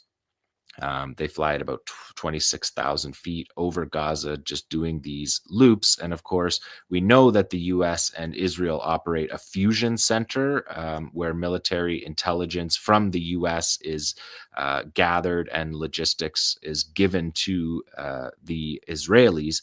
So this whole war all along has been a US-Israeli war on Gaza. But these Reaper drones really showcase that. So I just wanted to bring that in full circle. And that is the update from Yemen on the blockade. And that is the resistance report for this week, day 54 of the ceasefire. Thank you so much, Jon. It's really important to get into the meat of the Yemeni response to Israel's continued escalation genocide and war crimes. And it just, it shows that Yemen is really the only regional country, the only country that is really engaging directly with the enemy on Palestine's behalf. And yeah, I guess we'll see how far Israel wants to take it. They're tanking their economy. They are shredding whatever's left of international law and international human rights. Yeah, we'll just continue to watch it. So I really appreciate you being on that. Yeah. So for now, it's just a naval blockade. They're not striking Israeli territory yet, but they said the Yemeni armed forces said that their fingers were on the trigger and are ready to escalate beyond. Yeah, incredible. Well, we will see what happens. Incredible. Thank you. All right. So there's so much to get to. And hi, Asa. Welcome, Asa. We have so much going on. Of course, here in the U.S., there's been a lot of focus, rightly so, on Mahmoud Khalil, who's the Columbia graduate student who was arrested, abducted, kidnapped, and then disappeared by the Department of Homeland Security and ICE agents here in the States. Ali, why don't you give us an update on Mahmoud Khalil and the implications for activists, for students, for people who are vocally, publicly confronting Israel's apartheid. Well, the implications, thanks, Nora. The implications are really for all of us. This goes to fundamental rights, and there's a lot that I want to talk about. And I published an article yesterday about Mahmoud Khalil and about the organization that is claiming credit for his arrest. It is an extremist group called Betar US, which is associated with the century-old Betar Zionist movement of 𝐓𝐡𝐞 𝐄𝐥𝐞𝐿. And this US branch of Betar was founded relatively recently. It was recognized by the IRS as a charity in 2024, but the people behind it go back many, many years. Its founder, Ron Tarosian, who is a US-born supporter of the most extreme Zionist politics, so extreme, in fact, that even the Anti-Defamation League, which is, as we know, a right-wing anti-Palestinian organization, has declared Betar to be an extremist group. But this Ron Tarosian, we have videos of him dating back to the 1990s where he was speaking at events honoring Baruch Goldstein, the Israeli settler who murdered, or the American settler rather, who murdered 29 Palestinians in Hebron during Ramadan in 1994. And they view Meir Kahane, who was one of the earliest advocates for the mass expulsion of Palestinians, as a hero. And I discovered, this was just sort of as I was investigating the organization, that Betar, which has been collecting dossiers on individual students, including Mahmoud Khalil, and passing them directly to the Trump administration, that they're raising money without even being registered as a charity in New York where they're based. So that would put them in violation of the law. I actually checked this in the Charities Bureau database in New York State, but not satisfied to do that online. I also called the Charities Bureau and they confirmed they have no registration. So I filed a complaint about that. And presumably the New York Attorney General will let me know why this charity is raising money, or this so-called charity is raising money without being registered. Now, charity is a very charitable word for this organization. It is as extreme a hate group as you can imagine.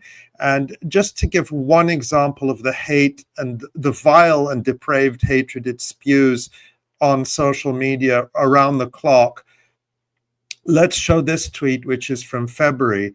And this was, just to explain this, our friend Layla Al-Arian, the journalist who we've interviewed on the live stream many times, posted in February this list. It's too small to read because there are literally hundreds of names there of Palestinian babies killed by Israel during the genocide in Gaza before reaching their first birthday. And Betar US responded, not enough. We demand blood in Gaza. Literally, not enough babies under the age of 1 have been murdered for the taste of this group. And they are demanding the slaughter of more babies. So it's absolutely horrific. So check out my article, Group Claiming Credit for Mahmoud Khalil Arrest Demanded Blood of Gaza Babies, where I get into a lot of the detail about the background of this extremist group the Trump administration appears to be working with. As far as Mahmoud Khalil is concerned, well, let's just take a look at some breaking news. This has happened while we've been on air. Members of JVP, Jewish Voice for Peace, have occupied the Trump Tower to protest the arrest of Mahmoud Khalil, and we have some video of that. I don't know if we're able to show it. Here we go.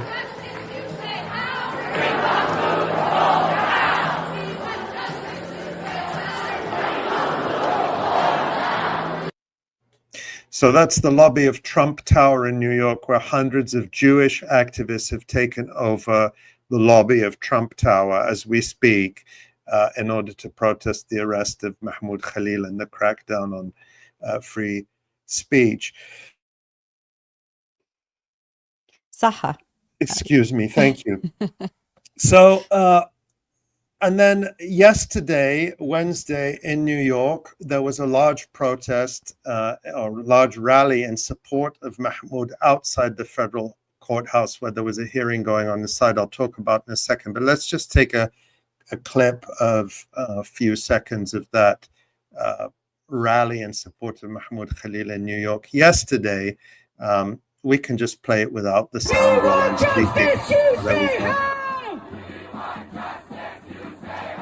Yeah, so you can see how massive that is.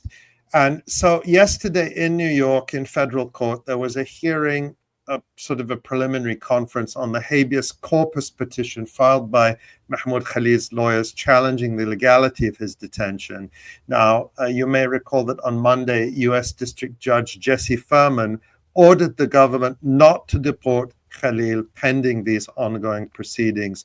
On Wednesday, the same judge did not order Khalil that he be released, but did order the government to give him more access to his lawyers. Since his arrest last Saturday, Khalil has been deprived of the ability to confer confidentially with his lawyers, and he had his first substantial meeting by telephone with his lawyers following that judge's order. But he remains in detention at the notorious Zena ICE facility in Louisiana. And unfortunately, the judge did not order that he be released and did not order that he be returned to New York, where his family and legal team are. Of course, Mahmoud Khalil's wife is 8 months pregnant and would presumably have a lot of difficulty to travel, even just to see her husband if she were allowed to. So I've got a few more updates on sort of what the government is saying now, but I don't know if anyone wants to jump in at this point. Just quickly, a quick put on Betar. This new incarnation of Betar that you mentioned, Ali. It's really interesting how this group has suddenly come out of nowhere. I mean, historically, obviously, there's a precedent, but come to prominence quite suddenly. And it's worth noting, I was just informed this week actually that there's a UK branch of Bitar which is also receiving a surge of probably of funding, but apparently it was behind, or allegedly at least it was involved in protests against Helena Cobban's book launch this week. She had a book launch here in London on Monday at the London School of Economics, prominent university, a prestigious university in the UK. There was quite a lot of pressure on the university for it to be cancelled, and it was at the UK branch of Bitar which was involved, apparently, according to the information I've received, in trying to get this cancelled and protesting against it outside. So it points to probably coordination of these kind of extremist groups with the Israeli state. We don't have any direct evidence of that right now, but based on precedents of similar coordination that we've seen in the past, it's highly likely possibility. Well, the Bitar movement is sort of movement that is behind the Likud party of Benjamin Netanyahu, and Ron Tarosian, the founder of the US branch of Bitar, was for many years an activist or the youth leader of Bitar in Israel itself. So he's clearly someone who is well connected to the movement within Israel. And as you say, Asa, it's very likely that there is coordination going on, and hopefully we'll be able to get more information about that. But in terms of the legal basis that the government is claiming here, it's really very worrying.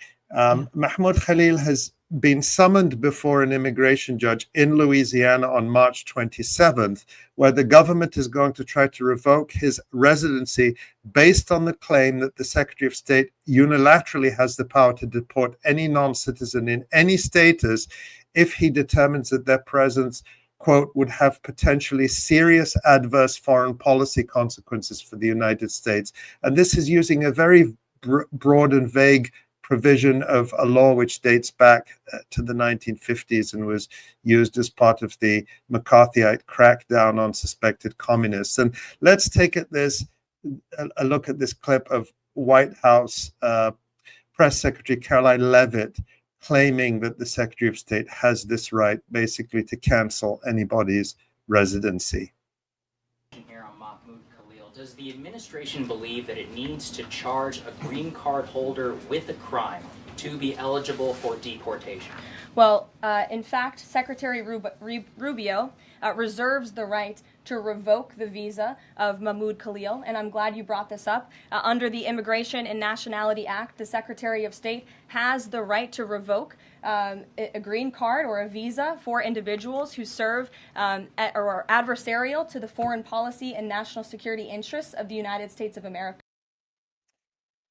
And so the question there from the reporter is, do they have to charge him with a crime? And the answer is no, we can just remove anyone we want to. And in fact, they haven't charged him with a crime. They said that he didn't break any laws.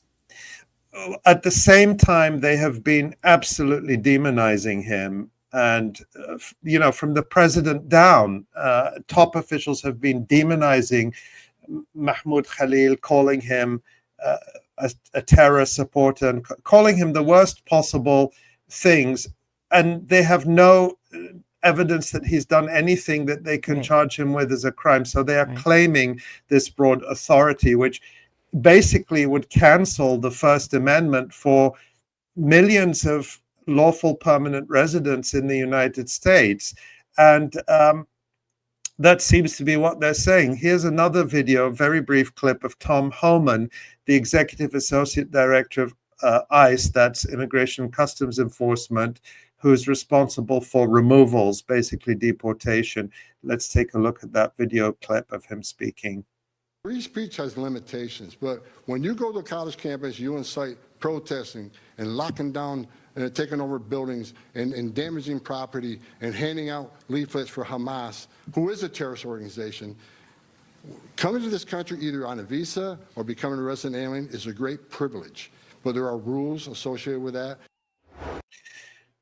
So, I mean, free obviously speech he is wasn't limited. handing out flyers for Hamas, but it is important to note that you can still hand out flyers for Hamas. It is not, that is still protected speech under the Constitution. Yeah, in the United States. In the United States. I should probably not comment. Yeah, well, and it's interesting because we didn't show that clip, but Caroline Levitt was asked in that press conference, because she accuses him. She says he organized Hamas flyers were being handed out, and journalists asked her for copies, and she couldn't provide any evidence. Not. And none of us have seen any of this, right? No. Wouldn't they be showing it if this was happening? Exactly. So there's no evidence of any crime there. But you're right, Nora. Under the First Amendment, you have the right to say, I support this group or that group. You don't have the right to say that on YouTube, so I'm being careful what I say, even in giving my example. Right. But that's the First Amendment, and they're claiming that they just have the authority to cancel the First Amendment completely, which is basically what's at stake here. And so now, in terms of what will happen with Mahmoud Khalil, I suppose his lawyers are going to, the next steps will be probably in the next couple of days to try to get a court to act on this habeas petition and to get him released from detention, which is a separate issue from the deportation proceeding. The deportation proceeding before an immigration judge is scheduled for March 27th, so that's still some 2 weeks away, and then that will not be a quick process. That will, whatever is decided, that will be appealed and then appealed and appealed. And the question for the immediate question is, will he have to remain in detention throughout this potentially lengthy process? And of course, we absolutely hope he'll be released immediately.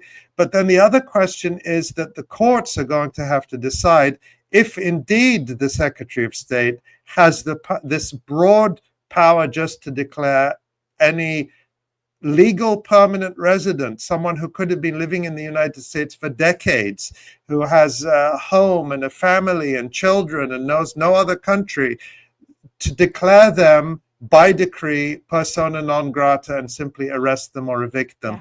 This is a major threat to free speech. And the chilling effect is already very, very visible. And that's what I want to talk about in terms of the universities and their complete failure. I reported last week at the Electronic Intifada. I don't remember if it was before or after the live stream. It's been such a long week. But I wrote an article about how Columbia University is complicit in the abduction, the kidnapping, the disappearance of Mahmoud Khalil. And it's very clear Trump has vowed that, and top officials have vowed, they're going after other students, and this extremist group Betar has a hit list for deportation that the government seems to be focused on. And so it's very frightening. And the New York Times reported yesterday that, I'm going to read from this article headlined, "At Columbia, tension over Gaza protests hits breaking point under Trump." And it says, days after immigration officers arrested a prominent pro-Palestinian campus activist, administrators at Columbia University gathered students and faculty from the journalism school and issued a warning. The journalism school. Okay. Mm-hmm. Students who are not U.S. citizens should avoid publishing work on Gaza, Ukraine, and protests related to their former classmates' arrest, urged Stuart Carl, a First Amendment lawyer and an adjunct professor. With about 2 months to go before graduation, their academic accomplishments or even their freedom could be at risk if they attracted the ire of the Trump administration. If you have a social media page, make sure it is not filled with commentary on the Middle East, he told the gathering in Pulitzer Hall, after which, the prize is named. And then what did the dean say? Jelani Cobb? Yeah, we'll get there. Okay. When a Palestinian student objected, the journalism school's dean, Jelani Cobb, was more direct about the school's inability to defend international students from federal prosecution. Nobody can protect you, Mr. Cobb said. These are dangerous times. It's a journalism school professor telling students not to do journalism. Dean of the journalism school. To self-censor, to do the very thing that the New scrub York your Times, social media. Right. Yeah. And but, you know, I mean, to be fair, nobody can protect you if the federal government decides to send in agents to basically abduct you and disappear you. That's true. But up to that point, there is plenty that these colleges and universities could be doing and have not been doing. And Columbia in particular has been very complicit in this attack on its own students and faculty, and which is what I wrote about in my article. And they have shied away from using their vast influence and wealth to stand up to the government. I mean, Columbia is sitting on something like a $15 billion endowment. Yeah. They don't need federal grants to operate. They can say, we will do everything we can to protect our students. Our faculty will hire lawyers. We will not allow ICE on campus, so we will do everything possible to protect us. They're not even saying that. They're not even saying, and I know they're not doing those things. I can tell you from a lot of what we're hearing from people at Columbia, where, as you know, from the interview we had last week with students there, people can't speak out openly. We spoke to students who are speaking anonymously without giving their names or showing their faces because of the real terror and fear people are living under. And these universities are going along. They are doing the work of the Trump administration by telling people self-censor, don't talk about these topics which are at the top of everyone's mind.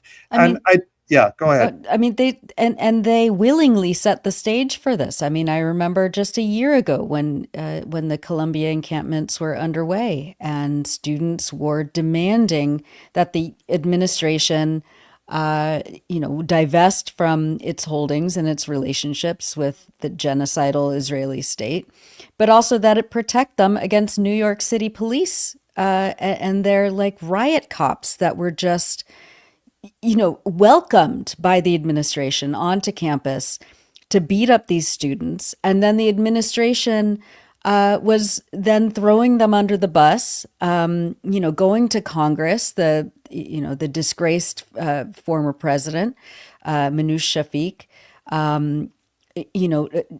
through her students and some members of faculty under the bus, completely refusing to stand up for them and their rights. And so they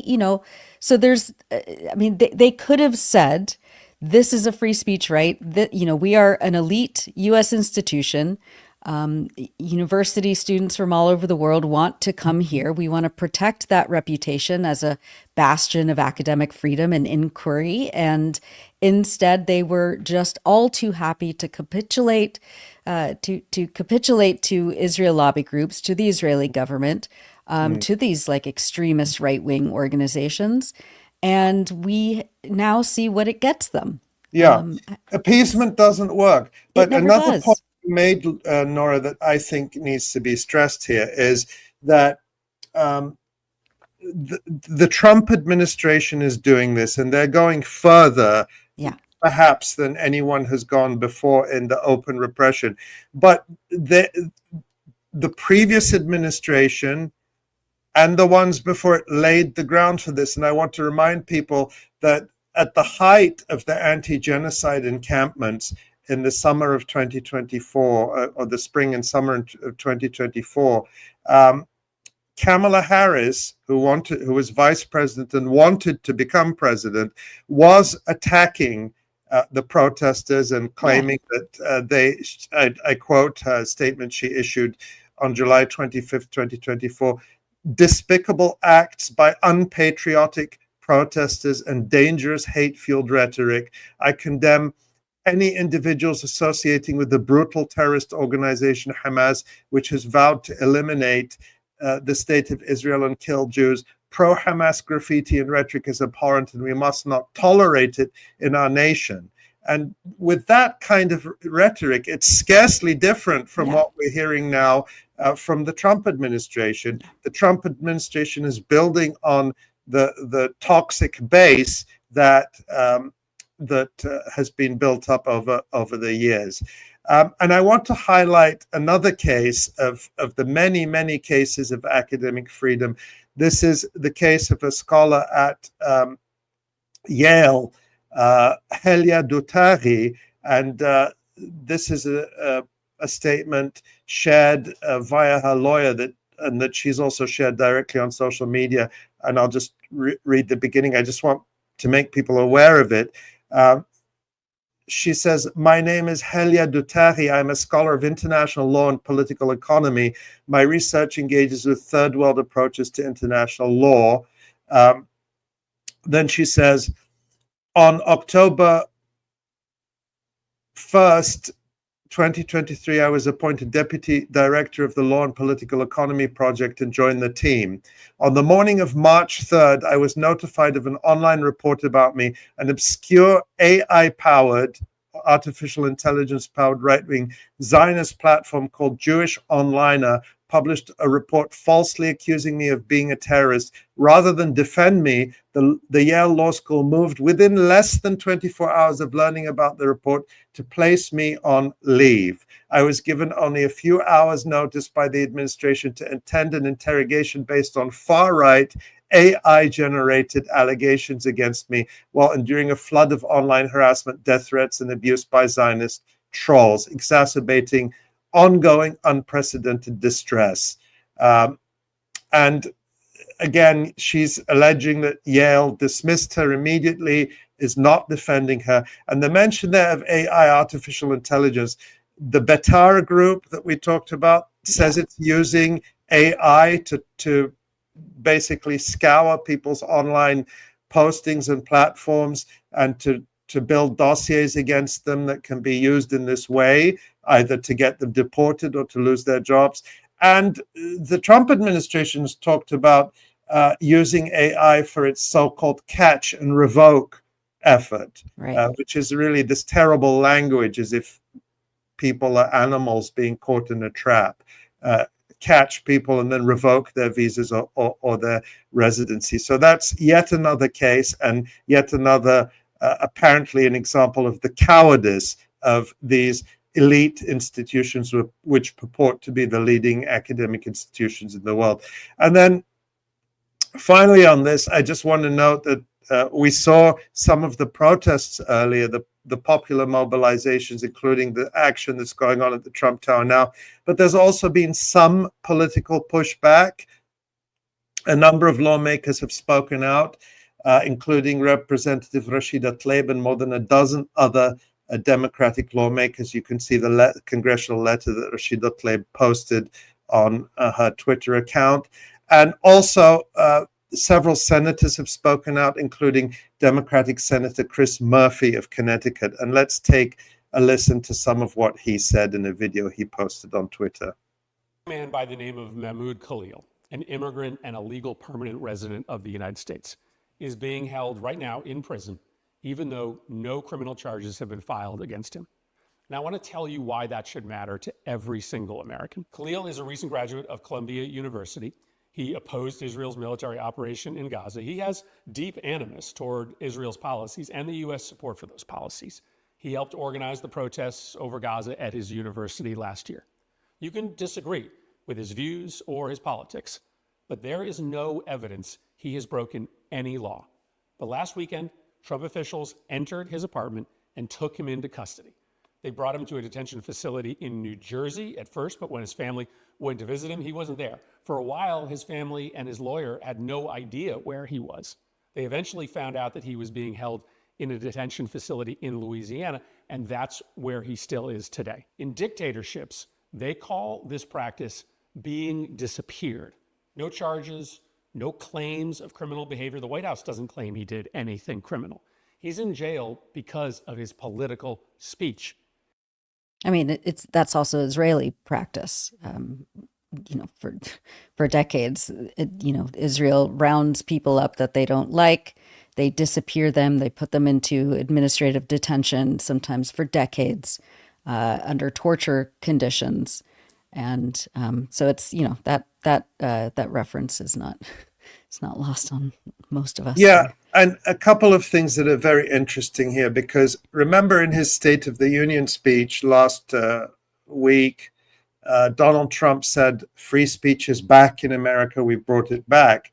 And of course, what they mean by free speech is speech they agree with. And we also heard Tom Homan from ICE, Immigration and Customs Enforcement, earlier talking about how, well, speech has limitations. If you're rioting, if you're obstructing, if you're blocking people from going to class, all these allegations, a lot of which is just nonsense, but trying to provide a basis. Remember a few weeks ago, we had Abid Ayoub from ADC, the American Arab Anti-Discrimination Committee, and he said, it's not the speech that they're going to go after, it's the minor things, like if you blocked a road or you blocked a bridge or if you occupied a university building. Those are the insignificant so-called crimes or violations they're going to use as a pretext. And that's what's happening here. And with Mahmoud Khalil, and clearly they will attempt this with others, they're using these obscure and overly broad immigration provisions to effectively cancel free speech. So it's an incredibly, incredibly dangerous situation. And I have to say, people like Chris Murphy and also even Chuck Schumer, the ultra pro-Israel Democratic leader in the Senate, formerly the majority leader, now the minority leader, he put out a tweet saying, I abhor everything Mahmoud Khalil says and stands for, but this is an attack on basic fundamental rights. And I have to say the Democrats have been playing with fire all this time, yes, because they fueled this rhetoric. As I mentioned, they all fueled this rhetoric, falsely smearing student protesters as anti-Semites and pro-Hamas and pro-terror.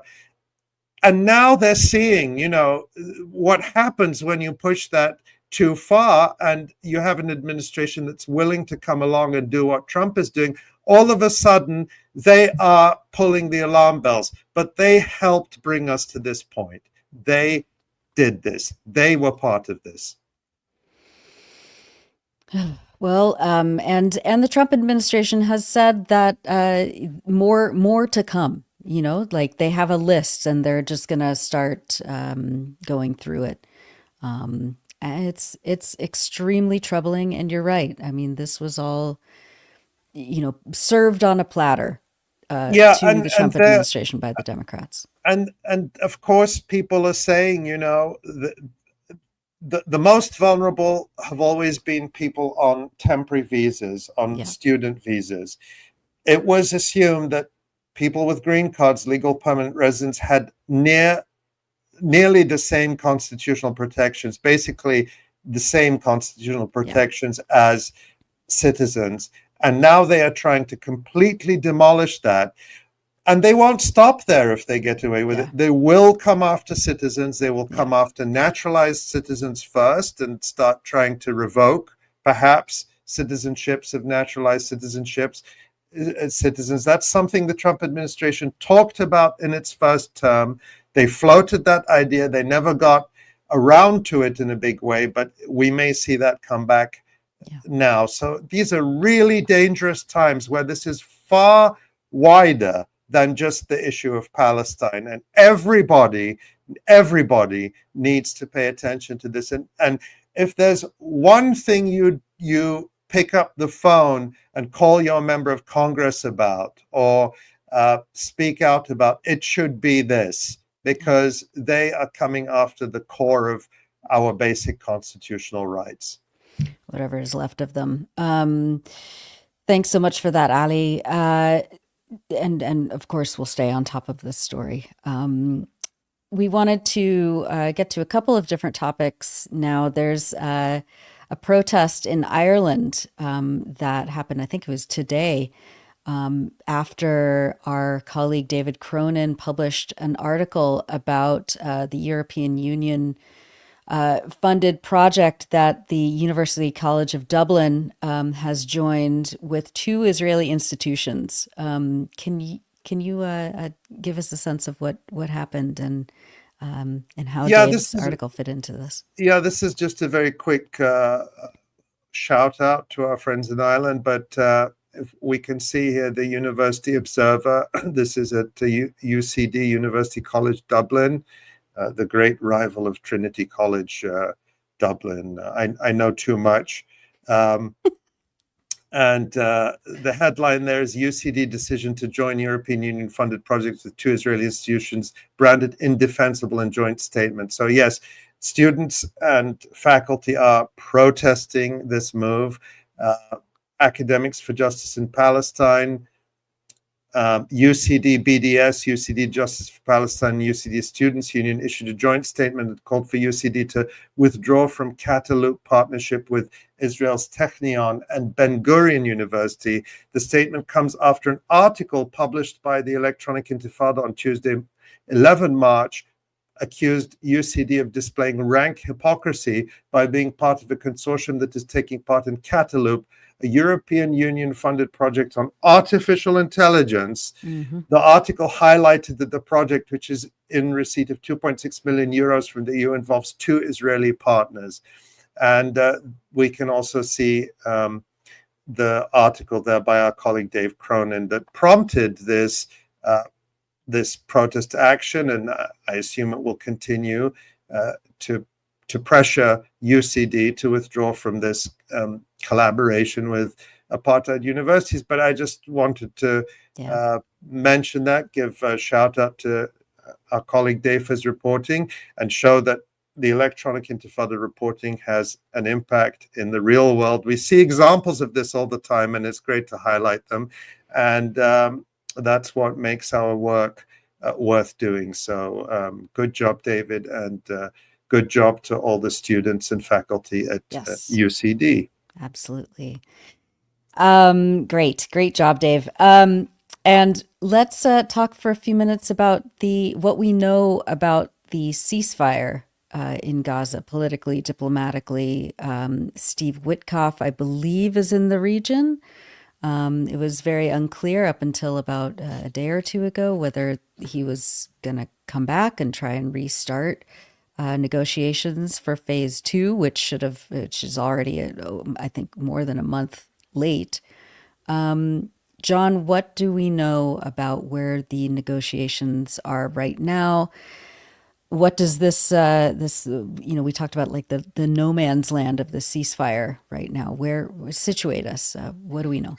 He did a flyby. He did a very short visit. He proposed a 50-day extension of the ceasefire, during which Qassam would release prisoners for nothing, and the ceasefire and siege would continue. So I don't see much coming out of that. I don't see at this point Qassam changing their fundamental principles and handing over soldiers in exchange for the ceasefire extension, such as it is.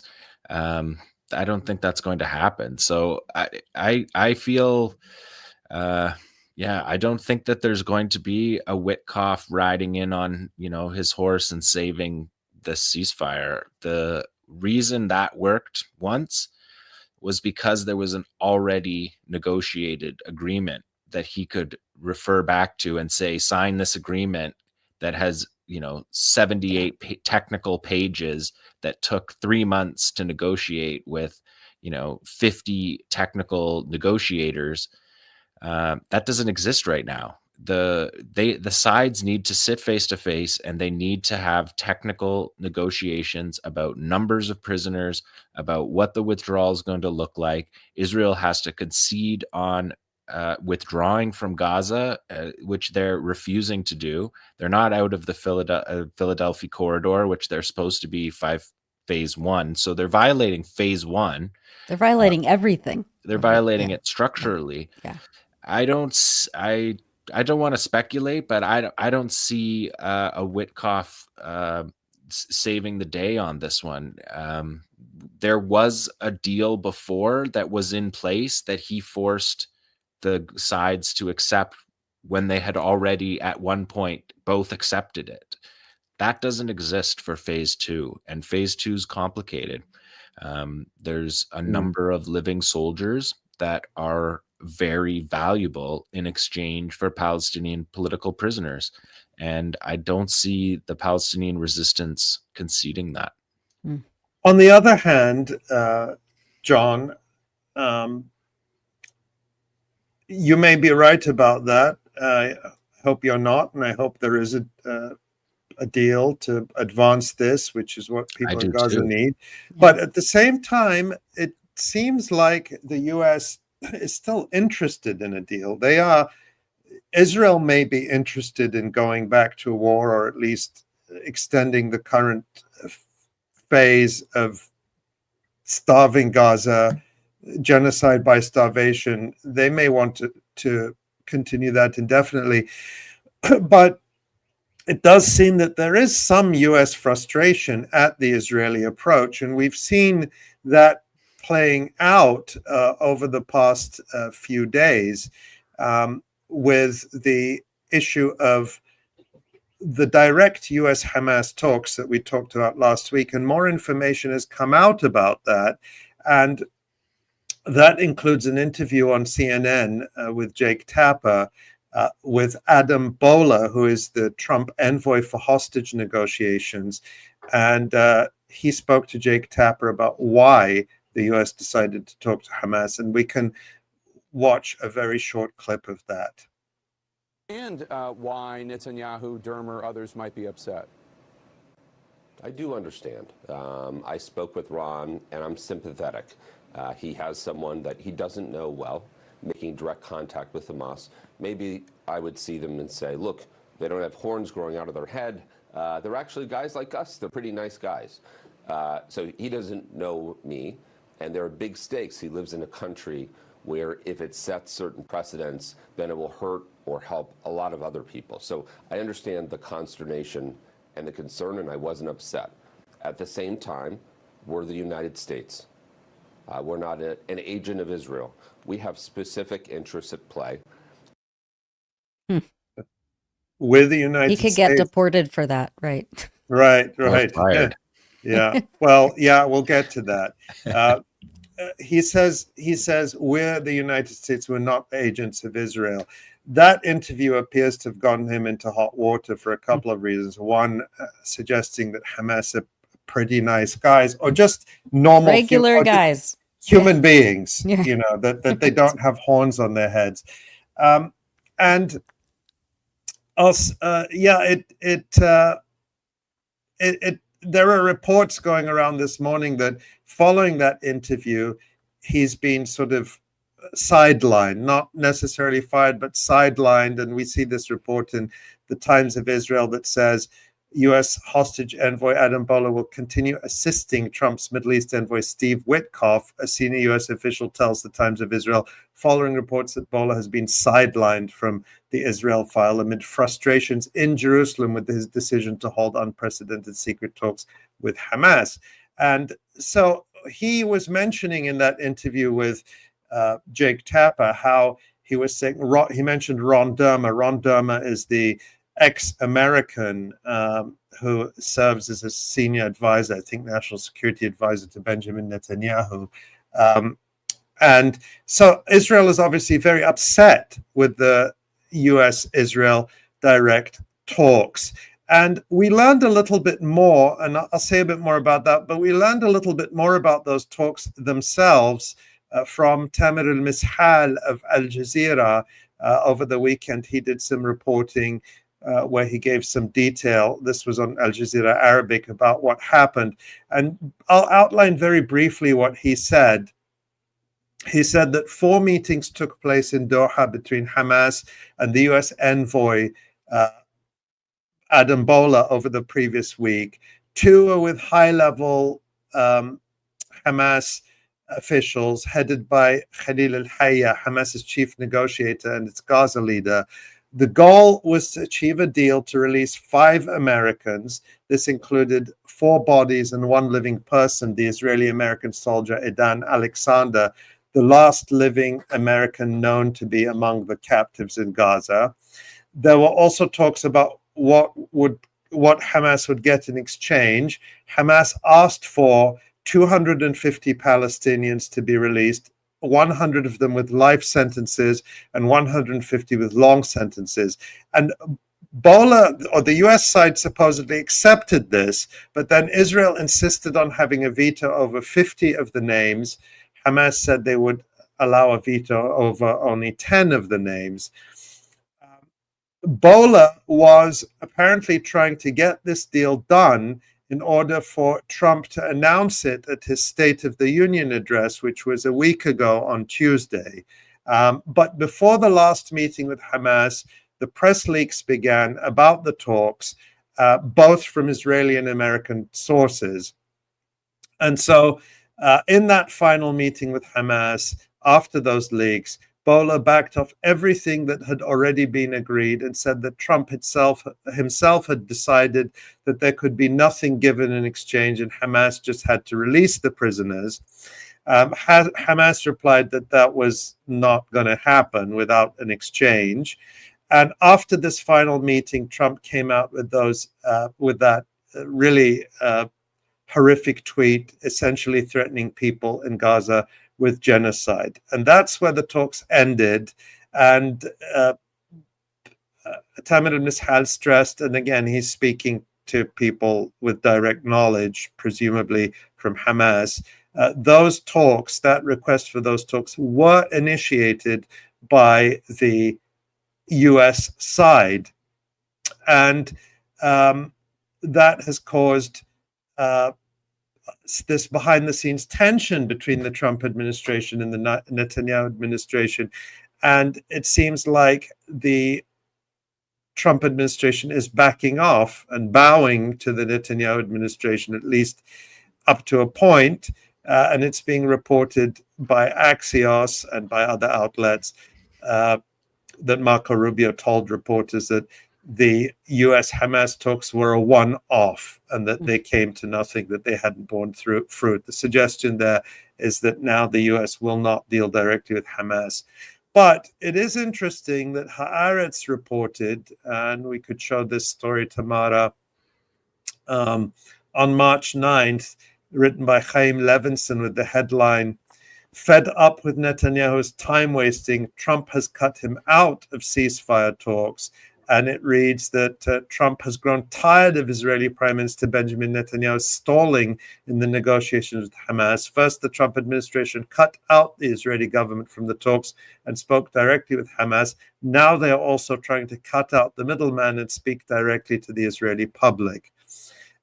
So that's the context then. And finally today, as John mentioned, 𝐓𝐡𝐞 himself in Doha presented an updated US proposal for extending the Gaza ceasefire deal by several weeks in return for additional hostage releases by Hamas and the resumption in humanitarian aid to Gaza. 4 sources with direct knowledge tell Axios. And even if John is skeptical, and perhaps rightly so, about whether that will come to anything, I think it's significant the fact that 𝐓𝐡𝐞 went there and made that proposal itself tells us that the US, at least for now, is not in a rush to make good on those threats from Trump and indeed from Israel. Yeah, I don't see the Qassam brigades releasing Israeli soldiers for temporary humanitarian assistance that is internationally mandated responsibility. I just don't see that. We've watched them negotiate prisoner exchanges for many, many years. It was 5 years of the Gilad Shalit exchange that we watched happen. We watched the negotiations this time. I don't see that happening. the strangulation of Gaza is not going to get prisoners back. 𝐶assam has been very clear on what it will take to get the prisoners, the Israeli prisoners of war, the soldiers out of Gaza, and it's going to be thousands of Palestinian prisoners. And those prisoners have to be negotiated on, and then the deal has to go back and forth. Like this deal, the example that you just said, Israel wants to take names off the list. So then they take names off the list. They need to go back and forth, face to face with mediators for days over these technical details. They need to get maps that show where Israel's going to withdraw from under this agreement, because this is the only thing that 𝐶assam has to reach justice in this deal. That's the only thing they have. If they give back the soldiers for nothing, they're going to be living under siege, under the conditions that Israel imposes, with Israeli soldiers inside Gaza. They're just not going to do that. I don't see that happening. Yeah, I think that's realistic assessment. All I've got to say is that I hope Steve Witkoff and his team have a good security detail, because you can pretty much guarantee that the Israelis are spying on them regularly. Well, he left. He went to Russia, to the Ukraine. He was in Doha for like measured in minutes. It wasn't measured in days. So, well, the fact that he went at all, though, is interesting, because it means they're still willing to put some muscle and prestige on the line for this. And I mean, it's very difficult to know what to predict, because what they say is very different from what they end up doing. I suppose a key measure, and this is probably the most urgent and important, is that there's no sign that they've put pressure on Israel to end its genocidal starvation siege on Gaza. The Trump administration seems quite happy to let that continue, just as the Biden administration did. Right. The difference being that the Biden administration pretended to care. And put mechanisms and things. There's nothing like that from Trump. Yeah. Trump doesn't pretend. So that's the difference there. And where it will go, who knows? But at the same time, all we can say is we have to keep the pressure up in every way that we can, because it's not on the front pages, the fact that 2 million people are being deliberately starved to death again and bombed. There have been lethal Israeli bombing attacks in Gaza almost every day the past few days, including an attack in central Gaza today. And of course, Israel is bombing all over the place. They bombed Syria again today. So Israel is acting with complete impunity, and it's up to us to keep the people of Gaza, the Palestinian people in Gaza, front and center. Yeah, as our friend Rifat Al-Arir said, a ceasefire is when we cease and Israel fires. And that seems to be a historic, I mean, this is just a continuation of what Israel is allowed to get away with. Right now, it's everything and anything. 𝐶assам's principles to end the war are clear. End the aggression, withdraw from Gaza, exchange prisoners, and end the siege. I don't see them giving in on any of those. No. Why would they? And I mean, the blockade, as we've been saying, the blockade is mandated. It's not a goalpost that is able to be moved. Israel doesn't get to just set new terms when it has agreed to the terms that it agreed to. So it remains to be seen how this ceasefire will be enforced, besides the Yemeni armed forces and Ansar Allah doing their part. But it's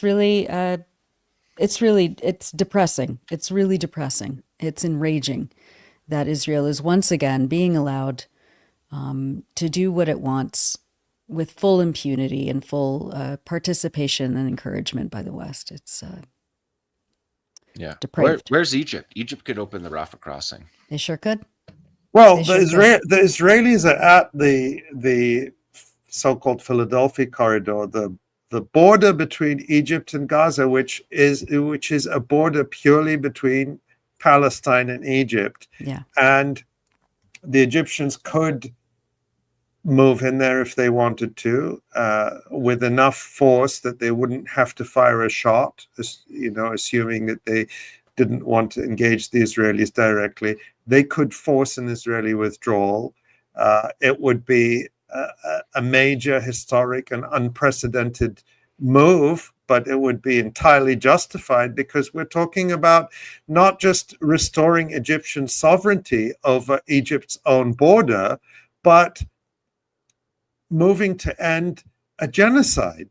And a deal that was agreed upon between Israel and Egypt. And enforce a deal that was agreed upon and that is endorsed and backed by the whole Arab League and by the United States. And the United States to the tune of tens of billions of dollars. Yeah. So, or where's these offshore power ships that Turkey and Indonesia and other countries have? Solutions need to be thought of outside of the paradigm of impossibility that is overtaken the international community. Well, at the same time, the U.S. does things, the Trump administration, I'm talking about both domestically and politically, does things that were supposedly unthinkable. And they get away with a lot of them. There's pushback on some, they back off on some, but they also achieve their goals on others because they act, they do things people don't expect. And, there's nothing stopping the rest of the world doing that and saying, we're just going to open the border. We're going to gather our ships, our humanitarian ships. We're going to gather our convoys of doctors and aid, and we're going to enter Gaza. And Egypt can say, we're going to guarantee the safety of these people as they pass through our border with Palestine to provide relief, and we'll provide enough force. I'm not saying they should attack the Israelis. They should simply enter the border with enough force that the Israelis will not be able to stop them. Can Israel move a brigade or a division into the Philadelphia crossing to stop Egypt doing that? I don't think so. I mean, maybe I'm going beyond what I know, but I'm saying that surely Egypt and the Arab world and other countries have the resources to do that if they put their mind to it. We've seen countries mobilize billions of dollars for other goals in the region or to fight other wars. And we're not even saying fight a war here. We're saying carry out a true humanitarian intervention in the sense of saying we're going to move this aid and doctors and medical teams and during a U.S. guaranteed ceasefire. What is happening? We're going to bring it in. We're going to bring it in. Israel isn't doing it. I mean, and Israel doesn't provide this. Israel does. That's a misapprehension that you often see. Israel doesn't provide the aid. They don't even provide the electricity that they're cutting off. No, they sell it. Yeah, Palestinians have to pay for it. And this electricity, people in Gaza, ordinary people, have not had electricity for a very long time. This electricity, this remaining electricity that's going in, is to operate the desalination plants so that there is some fresh water supply in Gaza. And that's what Israel is cutting off. So when they say we're cutting off electricity, what they're actually saying is we're cutting off water. We're cutting off water. In public, in broad daylight, as they say, just as they've done for the last 80 years. Well, obviously, so much more to talk about, but maybe we'll leave it there. Let's take a quick look at the website. Zena Al-Tahhan, who we had on earlier in the program, wrote that fantastic report for us that we have pinned to the top of the EI website. There we go. Israeli soldiers vandalize and desecrate West Bank homes. We have some incredible new features from our writers in Gaza, and also a photo essay that I highlighted in the news report on people struggling against intensified Israeli oppression in Jenin. Really incredibly striking images from what people are being forced to endure under the boot of Israeli occupation there. So please go check that out. I'm always so happy when we get to publish photo essays, because they tell such a different angle of a story. So please go check that out. We have some incredible news and analysis posts by our staff writers there on the right-hand side. Just incredible features. There's one right there. Gaza farmers return to find scorched trees and toxic soil. It's one by Abdullah Yunus. It's one of the aspects that isn't talked about that much, is the absolute vandalism and desecration and toxification of Gaza's incredibly fertile soil that Israel is just destroying. So that's please check that out. We have so much there on the website, so go to electronicintifada.net to read everything. And you had another interview. Yes. Which you should mention, which was really great. Yes, the Mask Off Maersk campaigners were back on the Electronic Intifada podcast. There we go, talking about a brand new report that they co-authored with the American Friends Service Committee about Spain's complicity with U.S., mostly U.S. weapons shipments to Israel, even though Spain has a stated arms embargo. And so we kind of get into how Spain is circumventing its own policies to feed Israel's war machine. So please go check that out. It's really incredible work that these young people are doing. So yeah, there's that, and so much more on electronicintifada.net. Please sign up for our email list to get notifications. And that's the Get Updates list. That's on the top left of the website there. And on the top right is the Donate Now link. So thank you to everyone. I want to say it every week. Thank you to everyone who has been supporting our work, whether they started doing so recently or they've been doing it for 20 years. And there are people who have been supporting our work for more than 20 years.